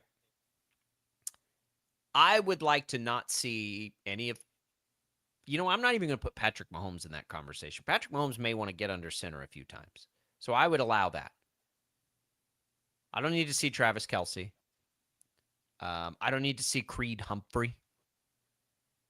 I think, honestly, Ken Walker may be on the list of guys I don't want to see the most. I don't want to see him at all. I'd be like... Well, logically, that's the correct take. Now, again, especially in this game where Trey Smith is out and Josh Simmons, like if it's not going to be behind the line he's going to run behind, I especially don't need to really see anything. Like it's not Patrick Mahomes handing the ball. Like what do we need to see from him? Running backs are kind of running backs, right? Like I don't need to see. I'd rather see Rashee Rice out there than Ken Walker. Yeah, that's what Rick just says. Said. Rice with his knee. Rick wants to see Rice out there with the knee. Looked slow in camp. I want to make sure Rice is healthy, but I agree with you. I don't mind seeing Rice out there at all either. Yeah, seeing for a series. Yeah, a couple targets. Just to test it out. But I also with him, I want to make sure his knee's good to go, and I'm not sure if he's like ready for that yet. He has been in practice, so I assume that he's fine. Justin Fields is another interesting one. He's the one probably that's going to get the most attention tonight. He will play, Andy Reid thinks, about a quarter and a half. But again, we know, and Andy Reid even said this as a part of that, like he reserves the right to change that on the fly, and he does all the time. How many preseason games has it been? Oh, yeah, we'll see Mahomes for the first half, and then he's gone after the first two series. He doesn't come back out. Right. Like we see that all the time. Whatever that is they need to see. I don't know how. So I would lean more to protecting Justin Fields because I don't think there's a backup right now in football that's more important to any team potentially, at least until we start to see Mahomes take the reps and get out there and play. The other thing is, and I've said this a million times, I think they're going to find a way to use Fields. I think he's way too appealing an idea for Andy Reid not to do something with him, just to have him sit there and hold a clip. He's too good an athlete. He's too explosive a player. You could do there's too many things they could set up for later in the year. I think they're going to use him, so I'd like to protect him too. Quarter and a half feels fine, and then that can be it for the preseason for me. To me, it's more about, all right, let's get a look at the rookies as much as anything else. Let's see Cyrus Allen again. Let's see Emmett Johnson again. Let's see Peter Woods again. Let's see R. Mason Thomas again. Can Mansour Delane, is he ready to get out there yet? Are we going to see him in the preseason, just finally back to practice, and he's looked very good? And the limited clips we get to see him practice, Andy Reid has talked about him and brought up that he's doing a good job, but that I believe the term he used was trying to break a few bad habits with Mansour Delane. So I'd be fine seeing him even with his little bit of injury risk, because I do think they need him to be good. In week 1, they're playing the Broncos. Brady, week 1 is a game that we could look back at week 17 and be like, man, sure would have been nice if they beat him in week 1, because they could be up at tied or something at the top of the division.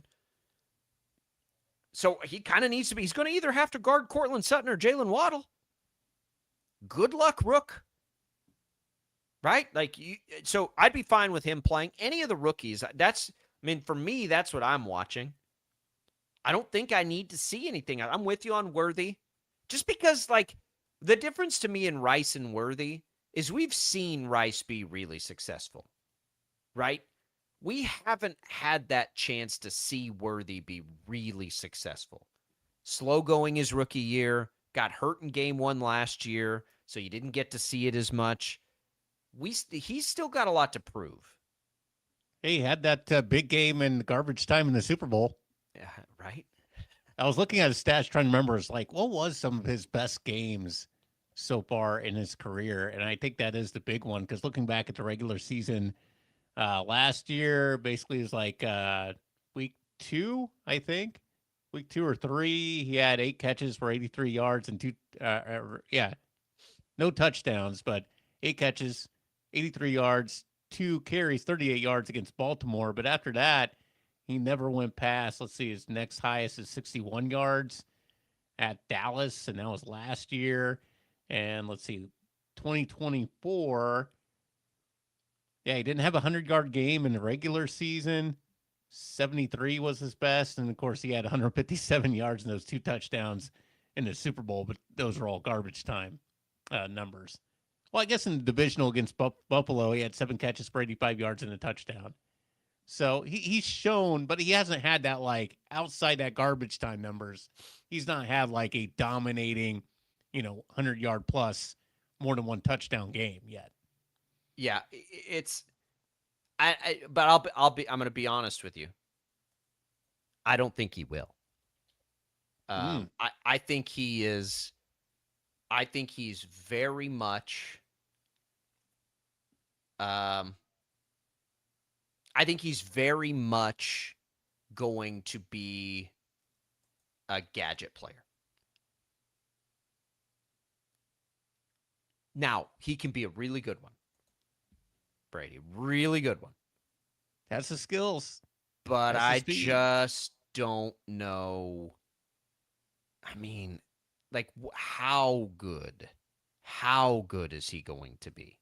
How about this, Jacob? What's more likely next for this season? Xavier Worthy with back-to-back 100-yard plus games, or the Royals get back in the wild card? Okay, say it again. Back-to-back 100-yard receiving games for for Xavier Worthy, or did the Royals play themselves back in wild card? I'll go back-to-back 100-yard games. I'll say back-to-back 100-yard games. I think that's not that crazy, and he could. I just don't know. With him, what are we supposed to?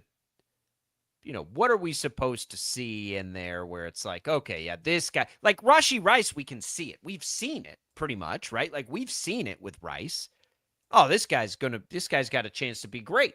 He's one of the better players that we've seen. Those kinds of, we haven't seen that with Worthy. I think Worthy, and listen, I don't know that I think this offense needs Worthy to be that. I don't know if this offense has room for Worthy to be that. I think the offense kind of needs Worthy to be a glorified gadget player. I'll be honest. They've got Rice and Kelsey as possession guys. They're going to run the ball. They need an explosive player that they can scheme things up for to get him in the open field and let his speed take over. I don't think if Tyquan Thornton's healthy, his role is the deep threat. I think that's Thornton's role. So I really don't know what Worthy is right now in the NFL. I don't know what the best thing for him to be for the Chiefs is.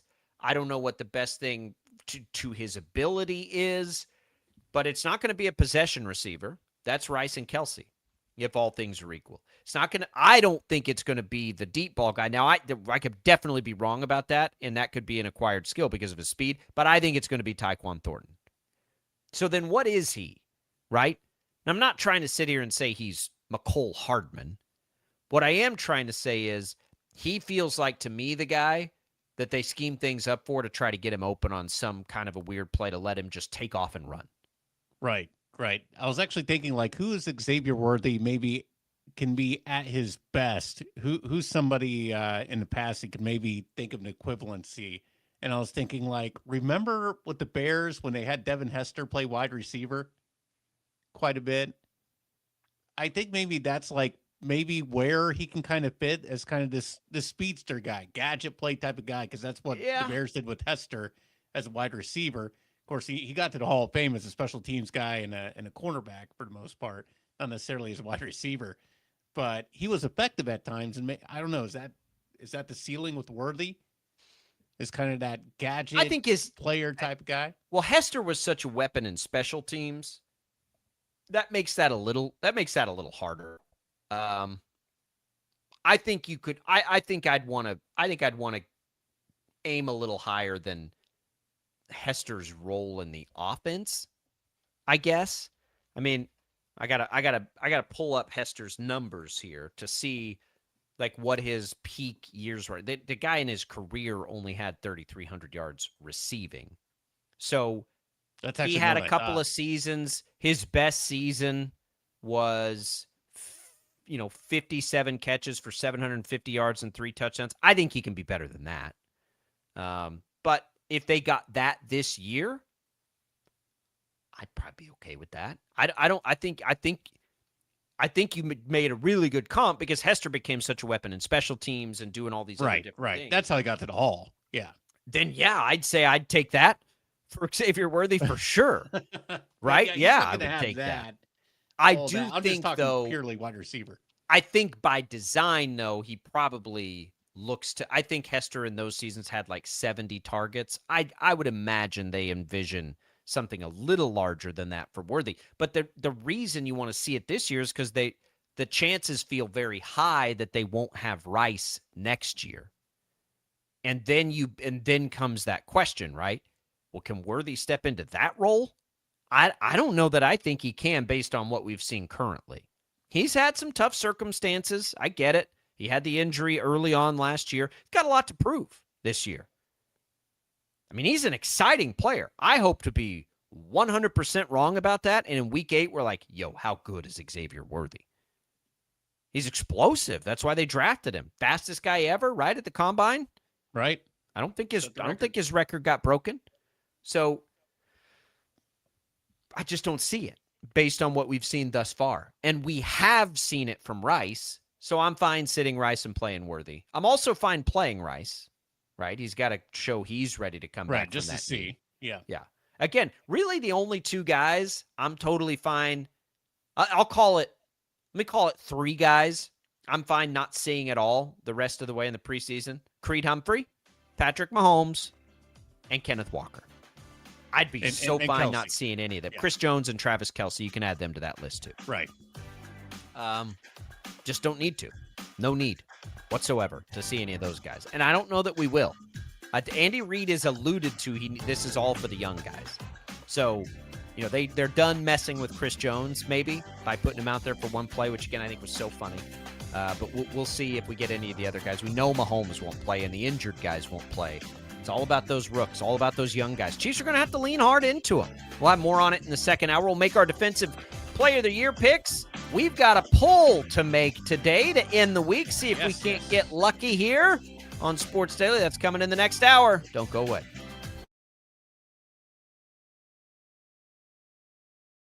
lightning, hail, tornadoes, flooding. It's the worst of severe weather, and it's coming.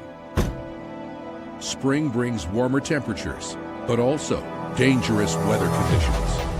Stay up to date day or night with the Storm Team 12 weather app. You'll get accurate forecasts, so you can plan ahead and stay safe, no matter the weather. Download the Storm Team 12 weather app, brought to you by Stutzman's Greenhouse. The future of television has arrived. Next Gen TV is here with stunning video, movie theater quality sound, enhanced voice clarity, and interactive features, all upgradable for the future. Learn more at watchnextgentv.com.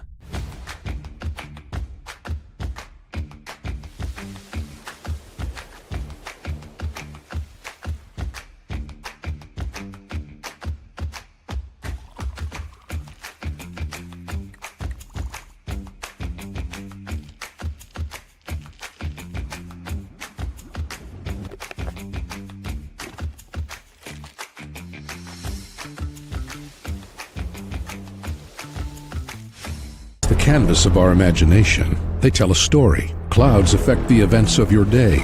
Sometimes they growl, sometimes they inspire, but they're always the messengers of nature's mood, written in the sky. Storm Team 12 understands the language of clouds. We're dedicated to decoding their message, so you know what to expect. Behind every cloud, there is a story waiting to be told. Trust Ross Jansen and Storm Team 12, alerting you first to the impact on your life.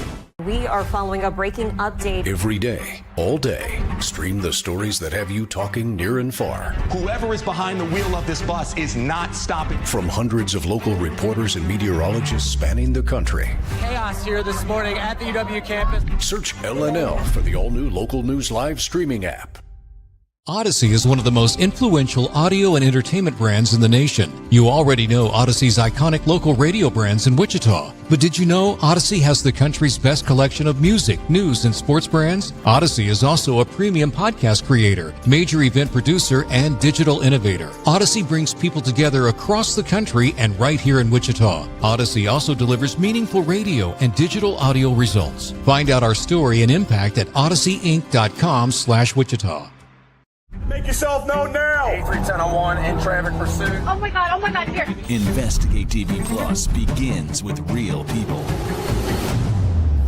We investigate stories that impact you. And inspire change every day. Something is broken. Real problems Why are they hiding it? and real solutions. My daughter was dying in front of me. What was your reaction when he said that?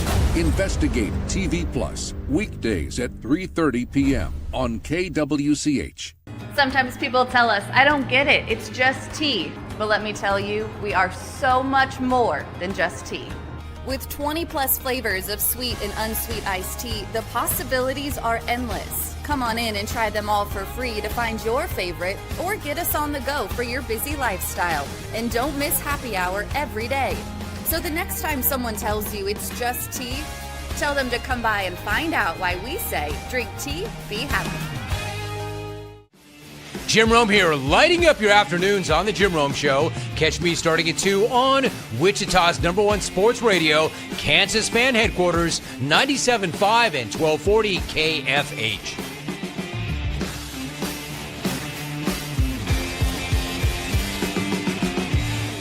Mornings are busy. We're here to make your mornings better. We report the stories that affect you. 3 more hospitalized from contaminated apple juice just a day after the FDA issued a recall. We're here to make your mornings better. Closing east and westbound lanes of K96 for repairs. With 12 News, you're prepared for your whole day. Scattered thunderstorms across the state into the afternoon. Stay a step ahead with 12 News this morning on KWCH and KSCW.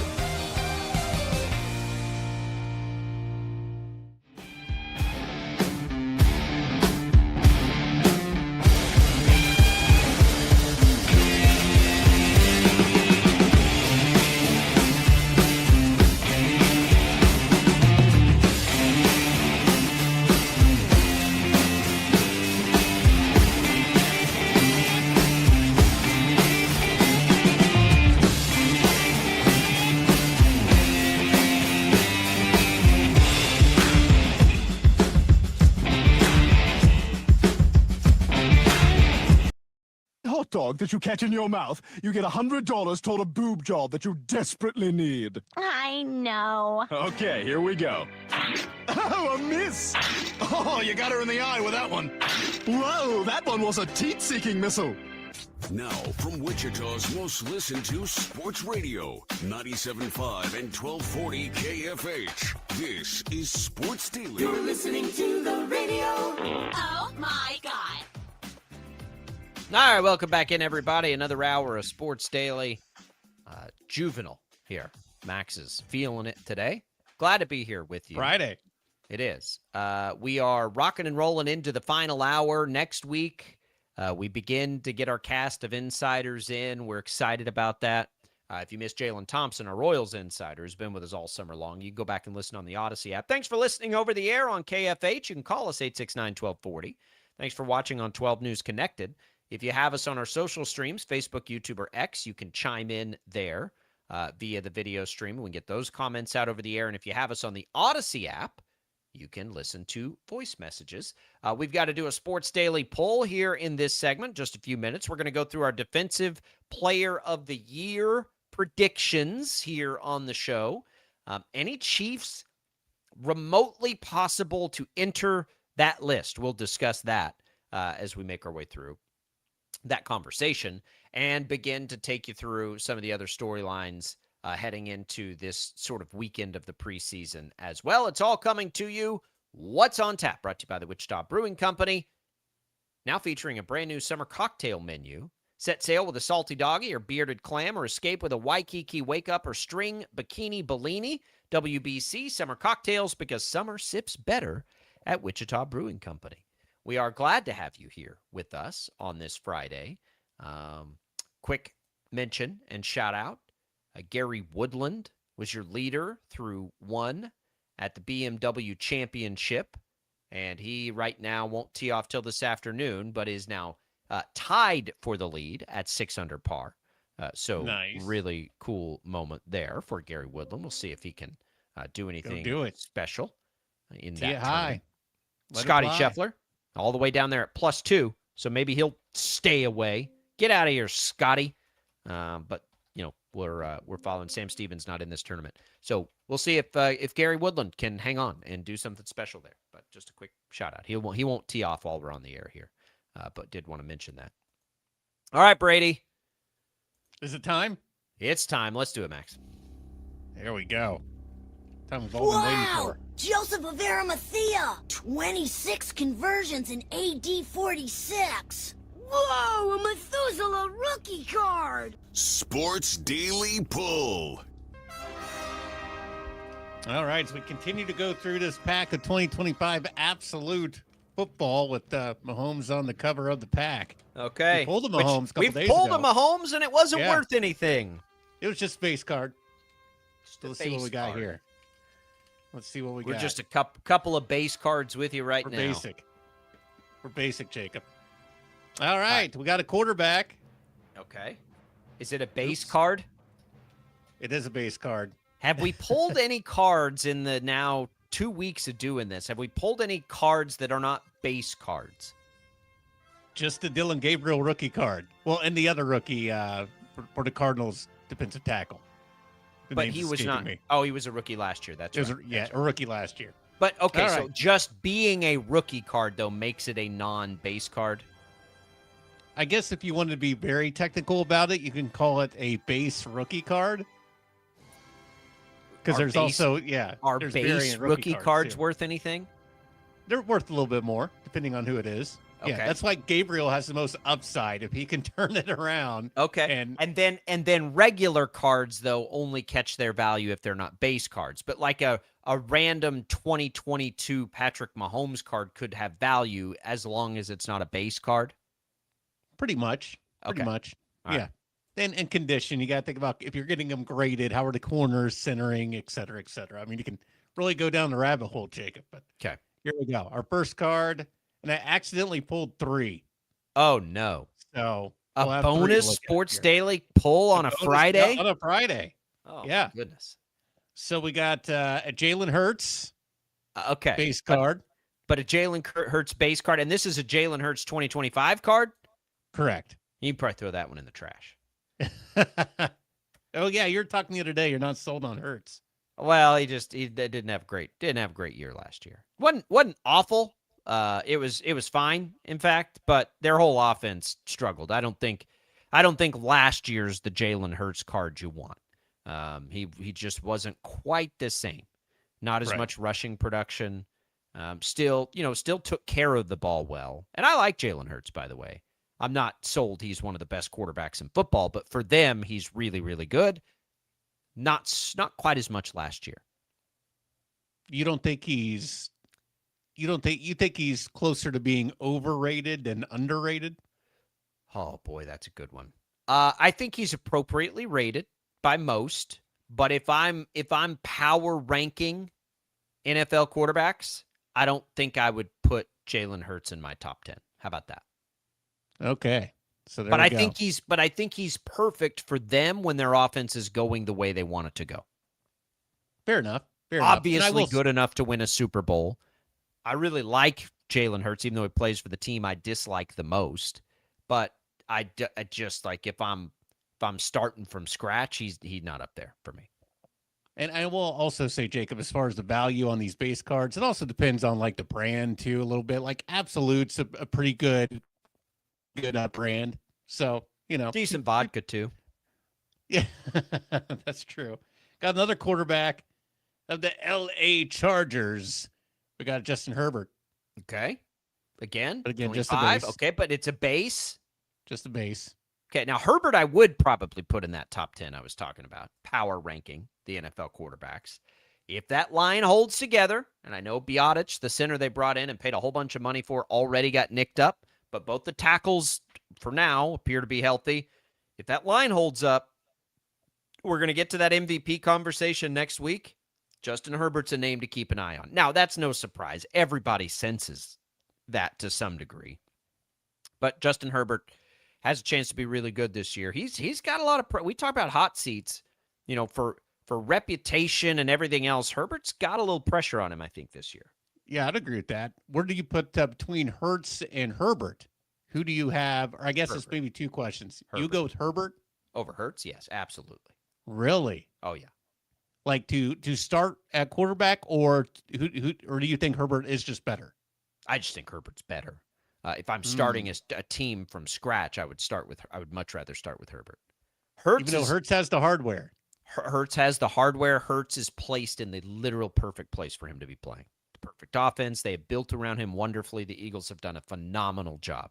I think if you put Jalen Hurts and Justin Herbert right now on the Arizona Cardinals and asked who do I think gives them a better chance to win, I'm going to say Justin Herbert.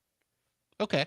Yeah, I could see that's a good argument. If you're just put him on a different team, right? Who do you go with? Yeah, it's not I'm not knocking Hurts to say that, but he is in the perfect place and the perfect style of play, like to be successful.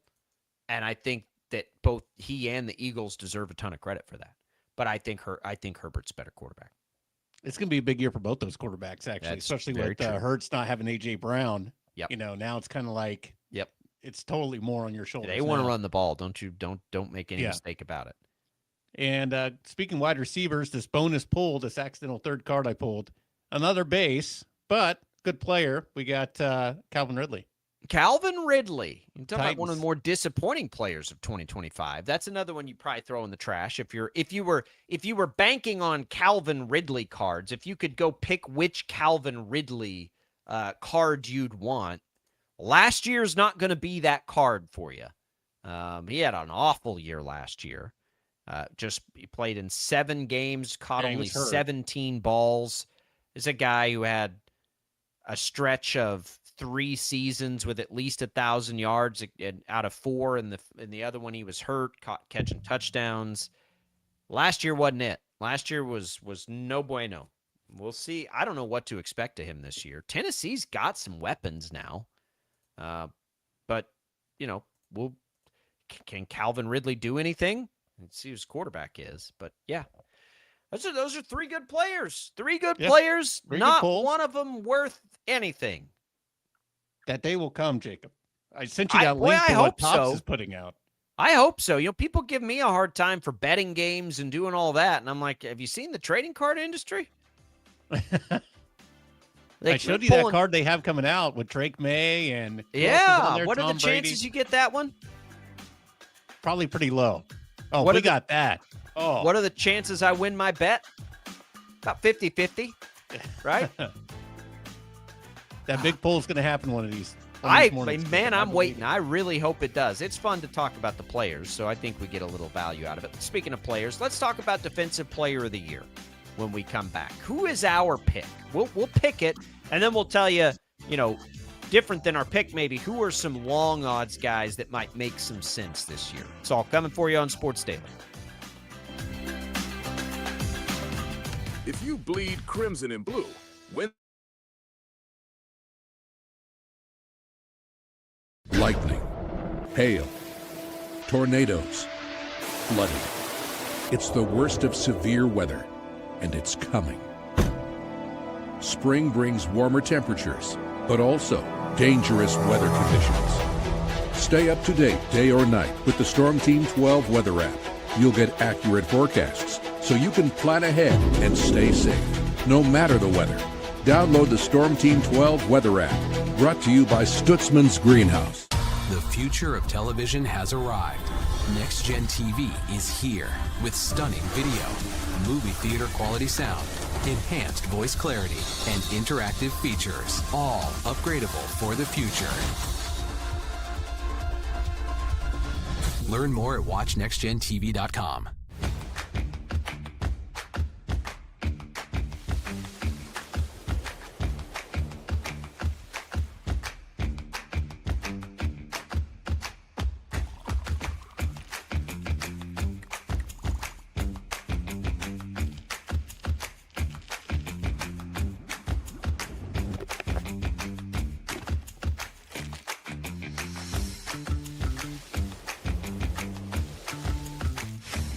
Canvas of our imagination. They tell a story. Clouds affect the events of your day.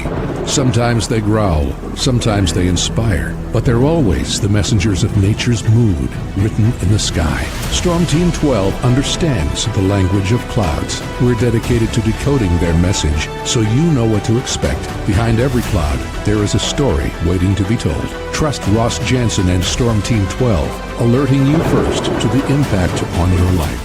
We are following a breaking update. Every day, all day, stream the stories that have you talking near and far. Whoever is behind the wheel of this bus is not stopping. From hundreds of local reporters and meteorologists spanning the country. Chaos here this morning at the UW campus. Search LNL for the all-new Local News Live streaming app. Odyssey is one of the most influential audio and entertainment brands in the nation. You already know Odyssey's iconic local radio brands in Wichita. But did you know Odyssey has the country's best collection of music, news, and sports brands? Odyssey is also a premium podcast creator, major event producer, and digital innovator. Odyssey brings people together across the country and right here in Wichita. Odyssey also delivers meaningful radio and digital audio results. Find out our story and impact at odysseyinc.com/Wichita. Make yourself known now. 310-01 in traffic pursuit. Oh my God, here. Investigate TV Plus begins with real people. We investigate stories that impact you and inspire change every day. Something is broken. Real problems. Why are they hiding it? And real solutions. My daughter was dying in front of me. What was your reaction when he said that? Investigate TV Plus, weekdays at 3:30 p.m. on KWCH. Sometimes people tell us, I don't get it, it's just tea. But let me tell you, we are so much more than just tea. With 20 plus flavors of sweet and unsweet iced tea, the possibilities are endless. Come on in and try them all for free to find your favorite or get us on the go for your busy lifestyle. And don't miss happy hour every day. So the next time someone tells you it's just tea, tell them to come by and find out why we say, drink tea, be happy.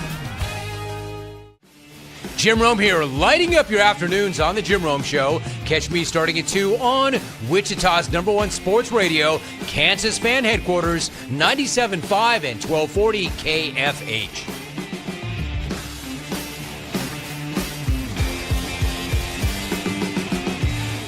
More Mornings are busy. We're here to make your mornings better. We report the stories that affect you. 3 more hospital lies from contaminated apple juice just a day after the FDA issued a recall.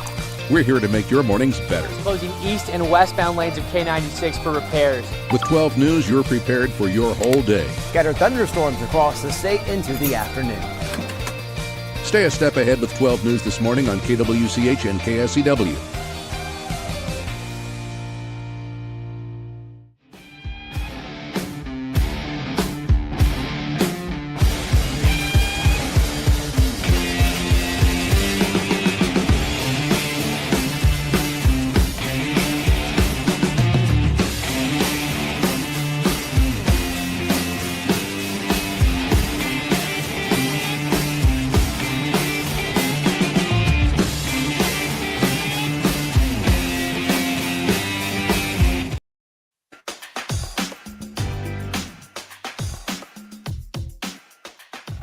Thanks for being here with us on Sports Daily, everybody. Jacob Albrock, Brady Bowman. All right, so we're going to shift around a little bit. A couple of things happening that we need to discuss. Then we'll get to our Defensive Player of the Year in our final segment. But we're going to talk about another development in the college sports eligibility landscape. My goodness. Actually, 2 more that will kind of get you caught up on here that have made the rounds this morning. And then we'll get you to the Defensive Player of the Year. It's all what's on tap, brought to you by the Wichita Brewing Company. Your summer spot, pizza and apps, a whole group of love. Seasonal beers, full cocktail menu for the adults, and new dirty sodas and homemade root beer. They keep the kids happy. WB, see you this summer at Wichita Brewing Company. Okay. The first, shout out to our guy TJ Cleveland who sent this to us. I had not seen this yet this morning.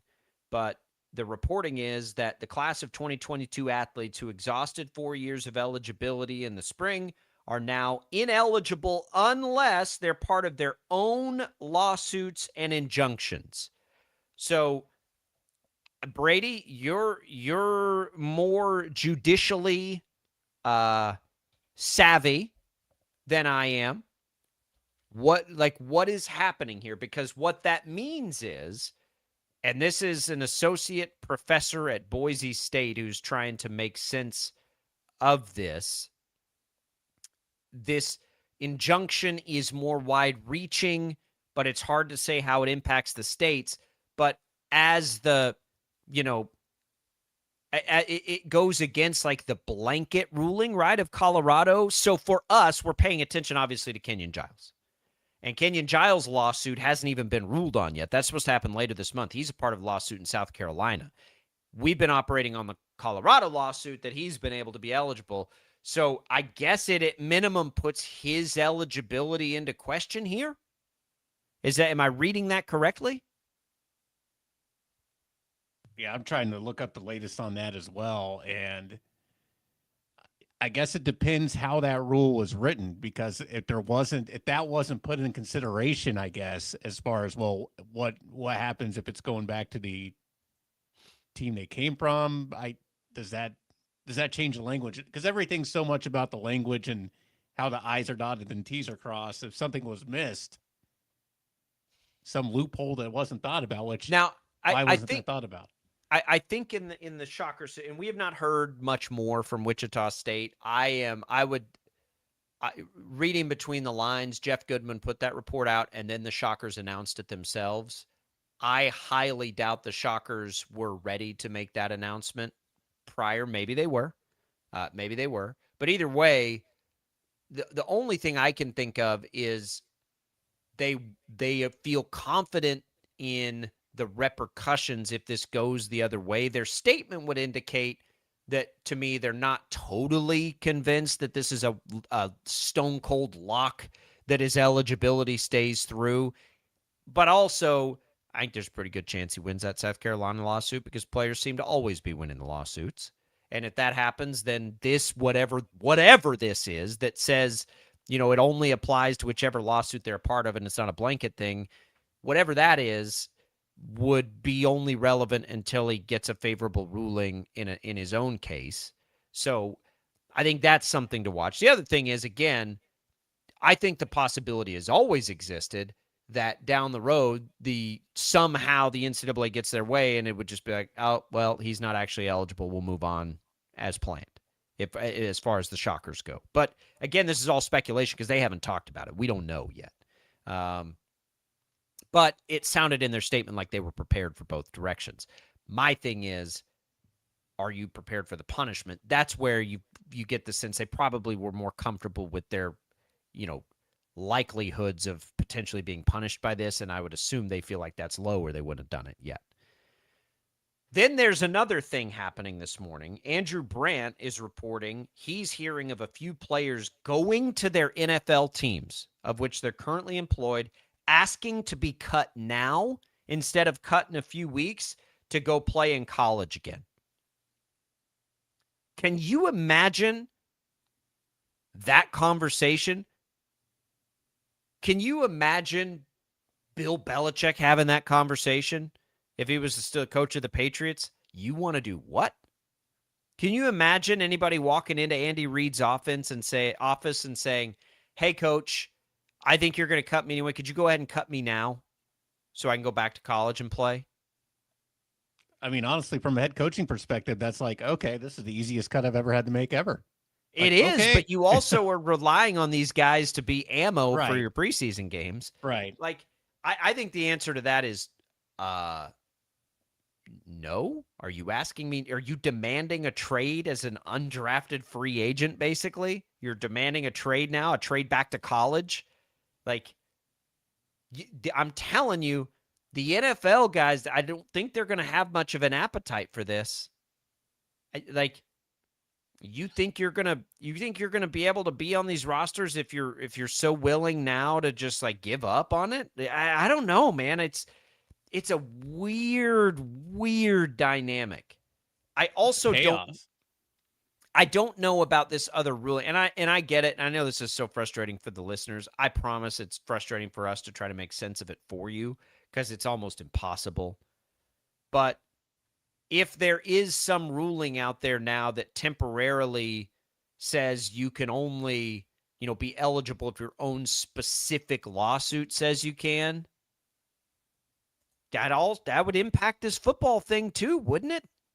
Like there were only like 18 or 19 guys in that football lawsuit that Jack Pyburn was in that's catching all the attention now. Does this affect them? That football season starts in like 2 weeks. Are their court cases even going to be heard by then? Are there more football court cases? I'm not sure. It's a complete mess. I mean, we are a week away from week 0, pretty much? Hey, Congress. Yeah. Remember when you couldn't get this done in August? Remember when it was like, oh, well, it's just going to get pushed to September, but this is the punishment for that. Right. All of this stuff. There needs to be some sort of federal rule. I mean, that's just all there is to it. That's it. That's the only thing that can happen. Because it's case by case, state by state right now with all sorts of different levels of courts and appellate courts. And it's just, this can basically just keep going on forever because there's no people overall who rule. have essentially endless supplies of money to make them continue. Yeah. Right? We see rich people stay tied up in court all the time and you never get final rulings and there's an appeal and then an appeal and then an appeal of the appeal and then that appeal gets appealed in a different appellate court and it's usually on the federal level and the state level and is it civil, is it criminal? Like we see that all the time. They just keep everything tied up in courts and then they don't ever get it feels like they never get punished because they're just in the court system for a decade. Right. You're basically just playing chicken because if you have the money, the resources to keep things in court and whoever you're up against, they do not have the resources to keep staying. That's why you have settlements so much of the time because a lot of people can't afford to just keep hiring lawyers and keep this thing in the system. But right now you've got two parties that can keep it going. Right. Exactly. Right. Because you have a lot of money. You have class action. You have the NCAA, who I assume has attorneys on staff. Right. And maybe that's the thing with the class of 2022 thing that makes it so, I guess, surprising in a way is because I guess when we were originally looking at that, I think at least I was looking at it through the lens of like, oh, this may be a class action sort of thing. So whatever the result's going to be is going to be wide ranging. And now they're saying, no, you got to be, it has to be it's basically the opposite of any class action line of thinking. It's just case by case if you're in that litigation or not. So again, it just proves to show, unfortunately, when it comes to our hopes on all this getting resolved in some way, we got to depend on Congress to get at least a few federal rules going. That way you don't have to have things just in appellate courts all the time or state by state basis. We need just some sort of overall umbrella ruling on some of these things. And we're not going to or get a law Congress that says these aren't things you can sue for anymore. Right. But that's eligibility is something the NCAA is granted total control of, and that's not a law. I don't know how that looks. I just know enough people think that legislation can accomplish preventing these court cases, right? And it might be the only thing that can prevent it. It's annoying. Honestly, though, let me ask you this, because I do think now we can't do this, because we're trying to make sense of this and cover this.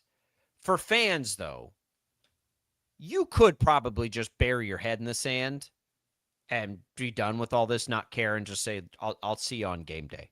Yeah, I'll watch the games. Yeah. Maybe not so much with a guy like Kenyon Giles, who has a chance to be such a big part of but like these football ones lately, I mean, the diehards are going to be sitting there wondering, is Jack Piper going to come back to LSU now? Like that. Sure, fine. But for most people, it's just like, whatever, man. Like, let's talk on Saturday. What wins the opener? We'll deal with it then. Right. I do think there's a good chance that some of that can get buried.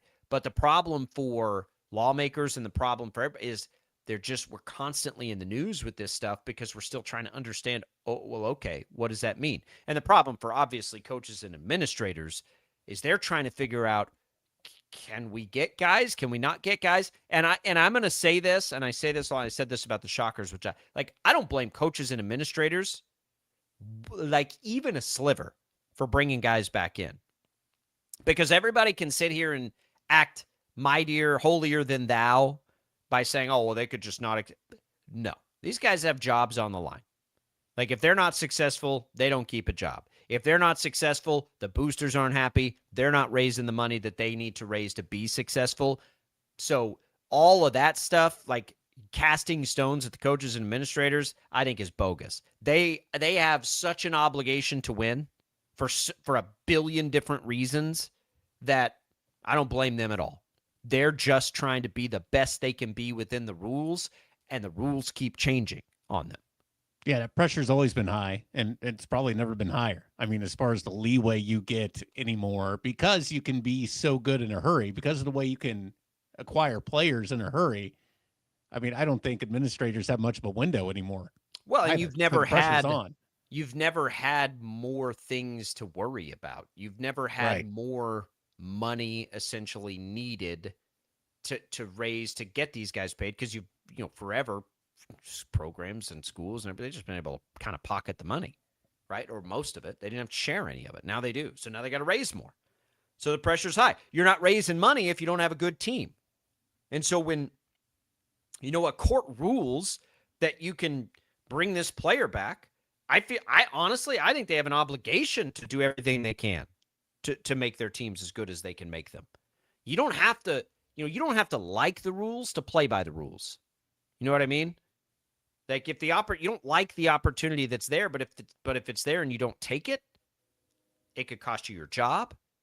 It could cost you a lot. How much does it cost Wichita State for the Shockers to have gone through years that they've gone through, not selling out games, not having the interest there, it's brutal. So I get it. I get doing all of these things. I get trying to do it. I also get where Greg Sankey's coming from, saying, but don't you break our rules. Like, these court cases, that doesn't have anything to do with the rules of the SEC. So don't go trying to poach other schools' ex-players. Like, we're done with that. And that's his obligation, right? I don't even know, like, within the system, who are we even mad at right now? I totally get where the players are coming from, right? The class of 2022, like, we're getting screwed out of six figures here at minimum because we were told we're not eligible anymore. Now all of a sudden everybody gets 5 years and we only got 4? When we still fit the age criteria? I'd be mad too. And I'd be in a lawsuit because that's too much money on the line that they just didn't get access to. So I'm not mad at them. I'm not mad at just said the coaches and administrators for trying to get them back. If they can, they have to. I feel like there's nobody to be mad at. It's just the set of circumstances has created this. And so until we fix those circumstances, I don't know what anybody expects out of all of this. And if let's say you're tired of the players doing this, act like that player, like try to put yourself in the shoes of that player's parents or that player. And what would you do? Would you just roll over and take it? If you're Kenyon Giles and you knew, and again, I'm making up numbers, full disclosure, we're 100% making these numbers up.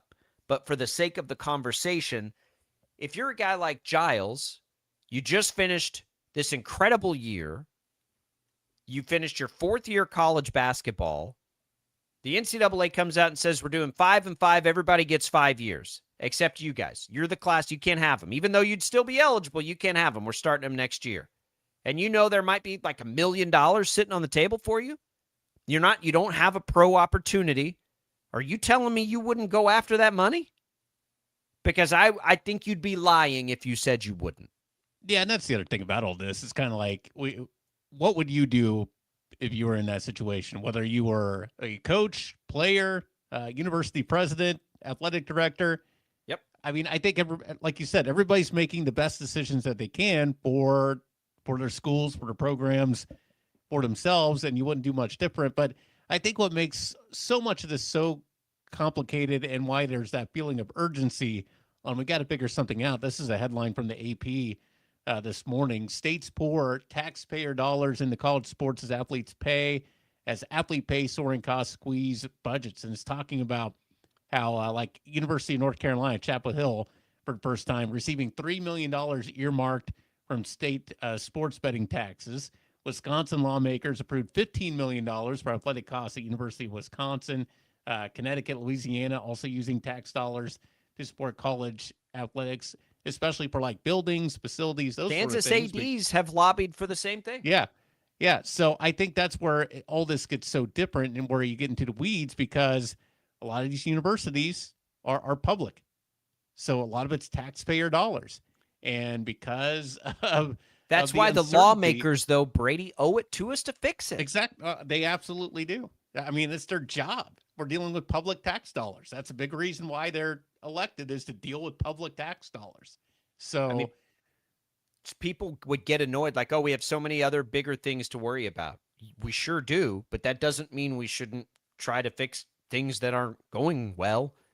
Right. This is an unconnected thing where it's just like the NFL is its own entity. It's a private entity. Pro sports are private entities. What makes all this so complicated is universities, public universities, get a lot of tax dollars, federal and state tax dollars. And if they're having to basically take more of the budget because, well, we got to figure out how to pay all these athletes and also our lawyers, because we're in court all the time, it's messing with allocation of things. And then now you're dealing with public tax dollars. Yeah. So it's messing with everything. It's messing with all of us. It's messing with our psyche, man. Like, we got to get this figured out. And I think there's only one place that can happen. And the longer it goes, the more concerned I become about it. I don't know when's the day they come back in September. We're told that it's got to vote, but now we also hear they may not have the support that they thought it did either. And it's midterms. And it's midterms. And yeah, we know our government has a hard time walking and chewing gum. Yes. And so now the entire country comes to a halt while everybody just campaigns all the time is pretty much what we're going to get. All right, let's come back. Let's do our Defensive Player of the Year conversation when we return on Sports Daily. It's Albrecht and Bowman on a Friday. Don't go away.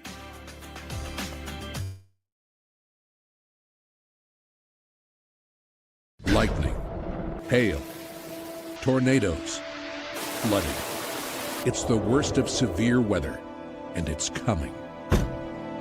Spring brings warmer temperatures, but also dangerous weather conditions. Stay up to date day or night with the Storm Team 12 weather app. You'll get accurate forecasts, so you can plan ahead and stay safe, no matter the weather. Download the Storm Team 12 weather app, brought to you by Stutzman's Greenhouse. The future of television has arrived.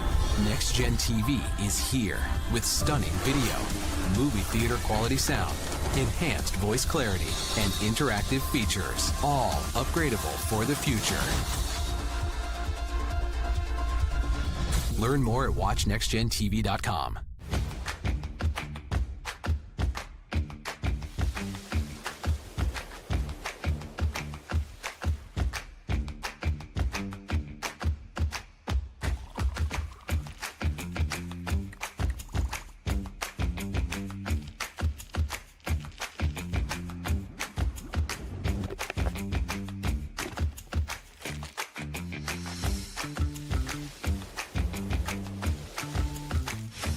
The canvas of our imagination. They tell a story. Clouds affect the events of your day.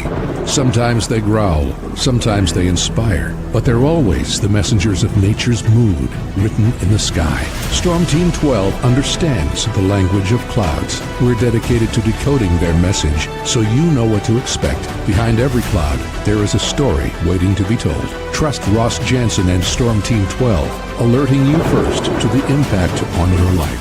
We are following a breaking update. Every day, all day, stream the stories that have you talking near and far. Whoever is behind the wheel of this bus is not stopping. From hundreds of local reporters and meteorologists spanning the country. Chaos here this morning at the UW campus. Search LNL for the all-new Local News Live streaming app. Odyssey is one of the most influential audio and entertainment brands in the nation. You already know Odyssey's iconic local radio brands in Wichita. But did you know Odyssey has the country's best collection of music, news, and sports brands? Odyssey is also a premium podcast creator, major event producer, and digital innovator. Odyssey brings people together across the country and right here in Wichita. Odyssey also delivers meaningful radio and digital audio results. Find out our story and impact at odysseyinc.com/Wichita. Make yourself known now. 31001 in traffic pursuit. Oh my God, here. Investigate TV Plus begins with real people. We investigate stories that impact you. And inspire change every day. Something is broken. Real problems. Why are they hiding it? And real solutions. My daughter was dying in front of me. What was your reaction when he said that? Investigate TV Plus, weekdays at 3:30 p.m. on KWCH. Sometimes people tell us, I don't get it, it's just tea. But let me tell you, we are so much more than just tea.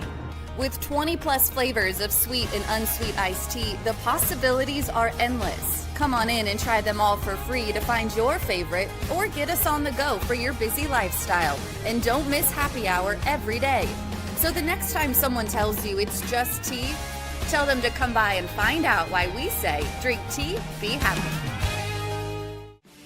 Jim Rome here, lighting up your afternoons on The Jim Rome Show. Catch me starting at 2 on Wichita's #1 sports radio, Kansas Fan Headquarters, 97.5 and 1240 KFH.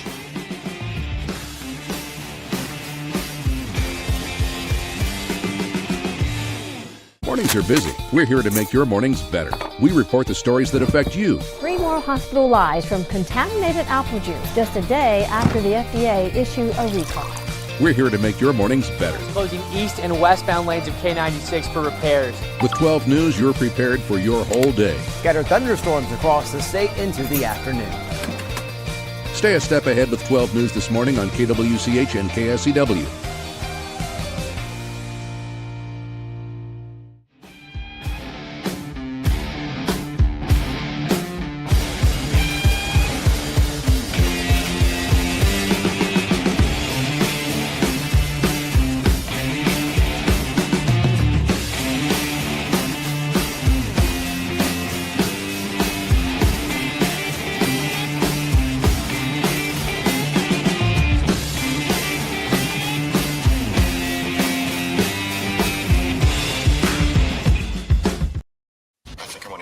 Sports Daily is on KFH. All right, welcome back in, everybody. It is Sports Daily. Jake Ballbrock, Brady Bowman with you on this Friday, getting you ready for the weekend. Who's ready for it? We are ready for it. Hope you are too. We got the Chiefs coming up this weekend. Make sure you're tuned in for that. You've got Royals baseball tonight, 6:30. Coverage begins right here on KFH. We are slowly marching on to the football season and getting ready for it and taking it piece by piece. We'll predict playoff teams, Super Bowl winners, MVP in the coming weeks, next week and the week after. Today, Brady, we're looking Wednesday, I believe it was. We did Offensive Player of the Year, kind of went through our picks. Who did you end up with? I ended up with Gibbs, right? I think I went with James Taylor. Jonathan Taylor. Or Jonathan Taylor. James Taylor would be a long shot. That's true. Yeah, great songs, but is James Taylor alive? Yes. Okay. Yeah, it'd be a long shot. Fire and Rain. Oh, I can always listen to Fire and Rain, his version. I see fire and I see. That's him, right? Yeah, that's a good song. That is a good song. It wasn't him originally. Cat Stevens originally, but Cat Stevens.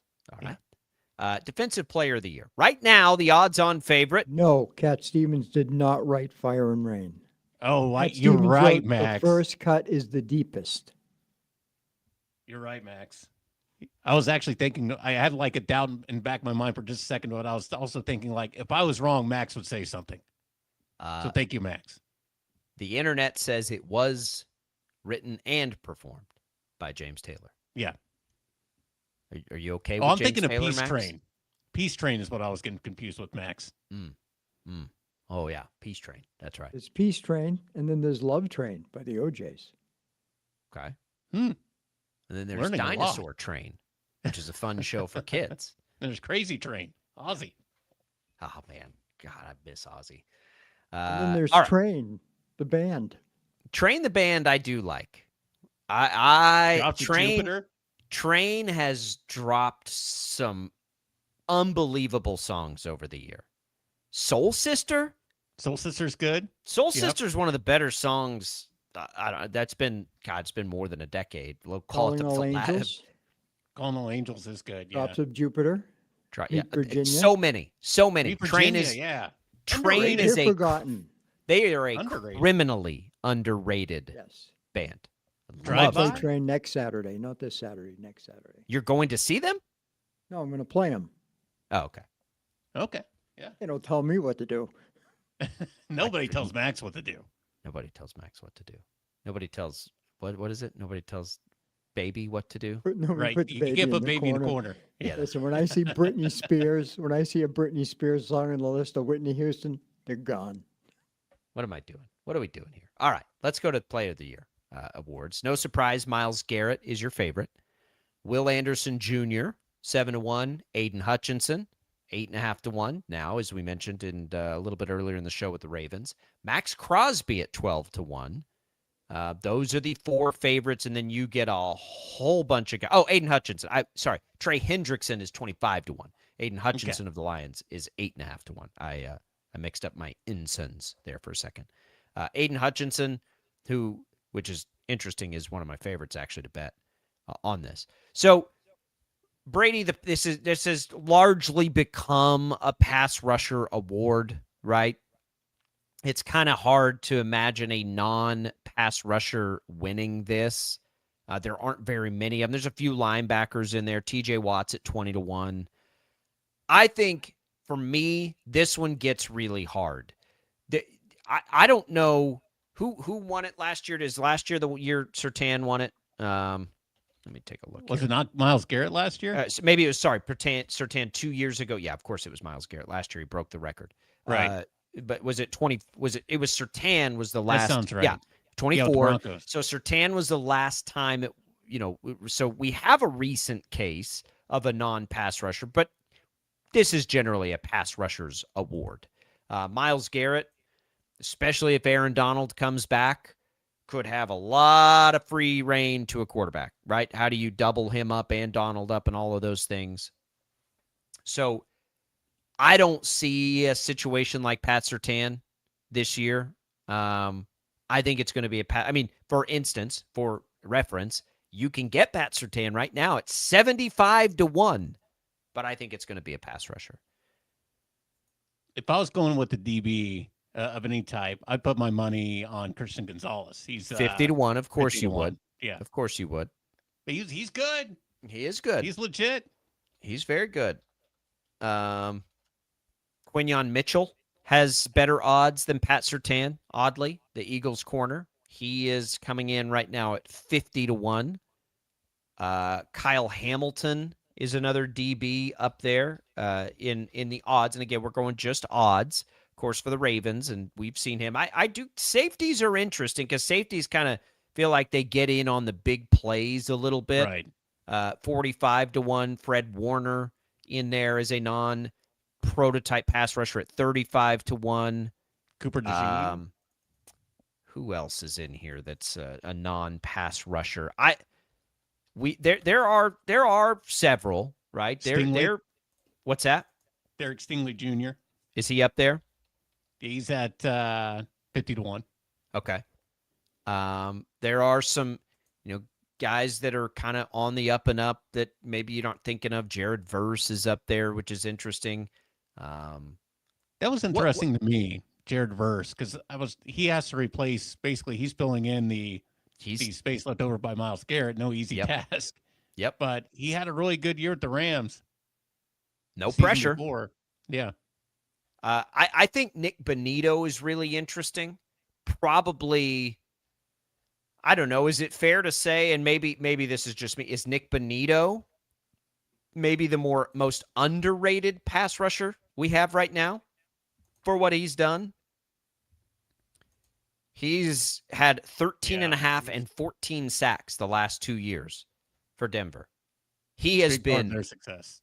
Really, really good. What's that? Just big part of their success last year. 14-1. He is the 5th odds-on favorite. But I think if we went around and I gave you Myles Garrett, Will Anderson Jr., Aiden Hutchinson, Max Crosby, and Nick Bonito to the casual football fans, Nick Bonito is the one people know the least. I'll tell you who I like. I think this is I like Will Anderson Jr. to win this award this year. He has had double-digit sacks the last 2 years. He is an absolute disruptor on one of the league's better defenses. Myles Garrett is going to be hard to stop this year.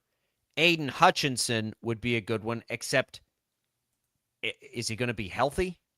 I think I picked Aiden Hutchinson to win this last year, I think. And so he's obviously, just as far as a raw talent, unbelievable. He had 14 and a half sacks last year coming off the big injury the year before, where I believe he returned to the playoffs. But, he's been healthy in 3 out of his 4 years. He's another one I kind of like a little bit here. The other thing I'd say about Hutchinson that maybe gives him an edge over Will Anderson or Myles Garrett, and Max Crosby would get the benefit of this too. Like teams with bad defenses, does that give the edge rusher more of an opportunity to rush the passer? Like Houston's going to smother people. How many passing opportunities are they going to face as a defense in a game? Myles Garrett, same thing. The way that defense is shaping up, do they just smother people and not get it? But I'd also say, for the Rams also have a chance to have really big leads in a lot of games. So maybe that just by nature gives Myles Garrett a chance to pin his ears back.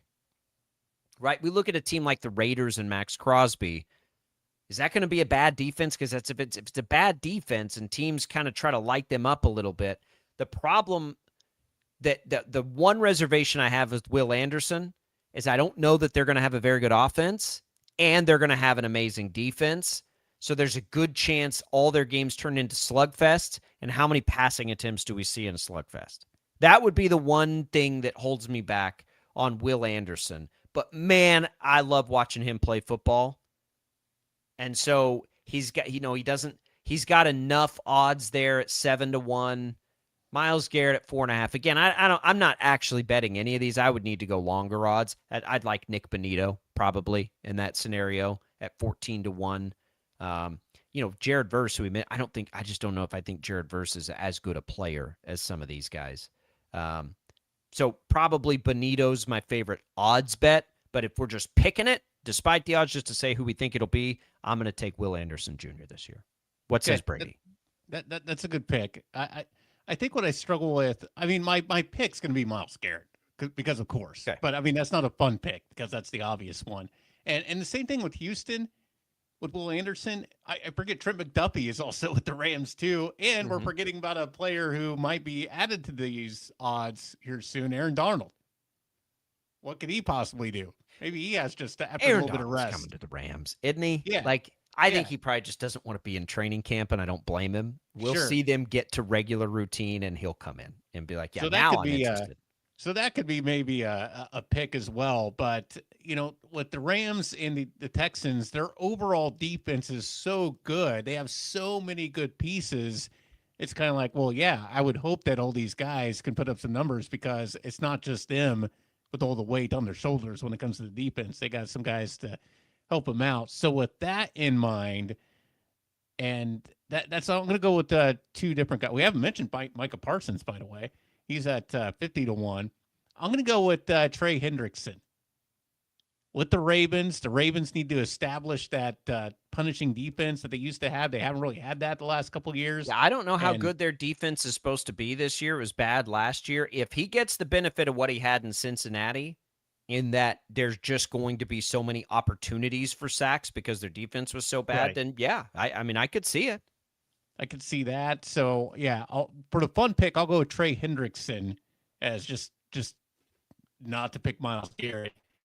Also maybe Fred Warner. He's coming back from an injury. Maybe I put Fred Warner. I don't know if we're going to talk about comeback player of the year predictions or anything like that, but that could be a potential comeback player of the year winner there, Fred Warner in San Francisco. Yeah. Again, with San Francisco and older players, I worry about injury, which takes me into the last thing. We have a little more than a minute. Any Chiefs on here, the only guy you could imagine is Chris Jones.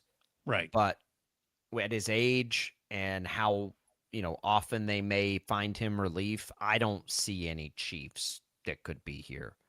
I don't think Karlaftis is good enough. It'd have to be Jones. I don't think a rookie is going to win this award if somebody just was out of this world good as a rookie. It'd have to be Jones. And I think they're going to try to kind of limit him a little bit this year, in the moments that they can. So is opportunity there. Now, I will also say, as a pass rusher, he may get more opportunities than ever before because he's not getting triple teamed, but that's largely dependent on how good these rookies are. Sure. But that would be a long shot. Abdul Carter is also an interesting idea, too. Yeah. Chris Jones, by the way, 75-1 on that. 75-1. All right, that does it for us today, everybody. Brady's taking the easy one. Myles Garrett, I'm taking the second easiest by odds, just to be fair. Will Anderson Jr. on that. All right, we'll come back Monday. We'll have some fun. We'll start to make playoff and Super Bowl predictions. We'll pick an MVP. We'll do all of that on a Monday, and we'll get into the rotation of a lot of our insiders. Looking forward to next week. Thanks for being here, everybody. Thanks for Jaylon Thompson stopping by. Thanks to Brady and Max. I'm Jacob. See you Monday.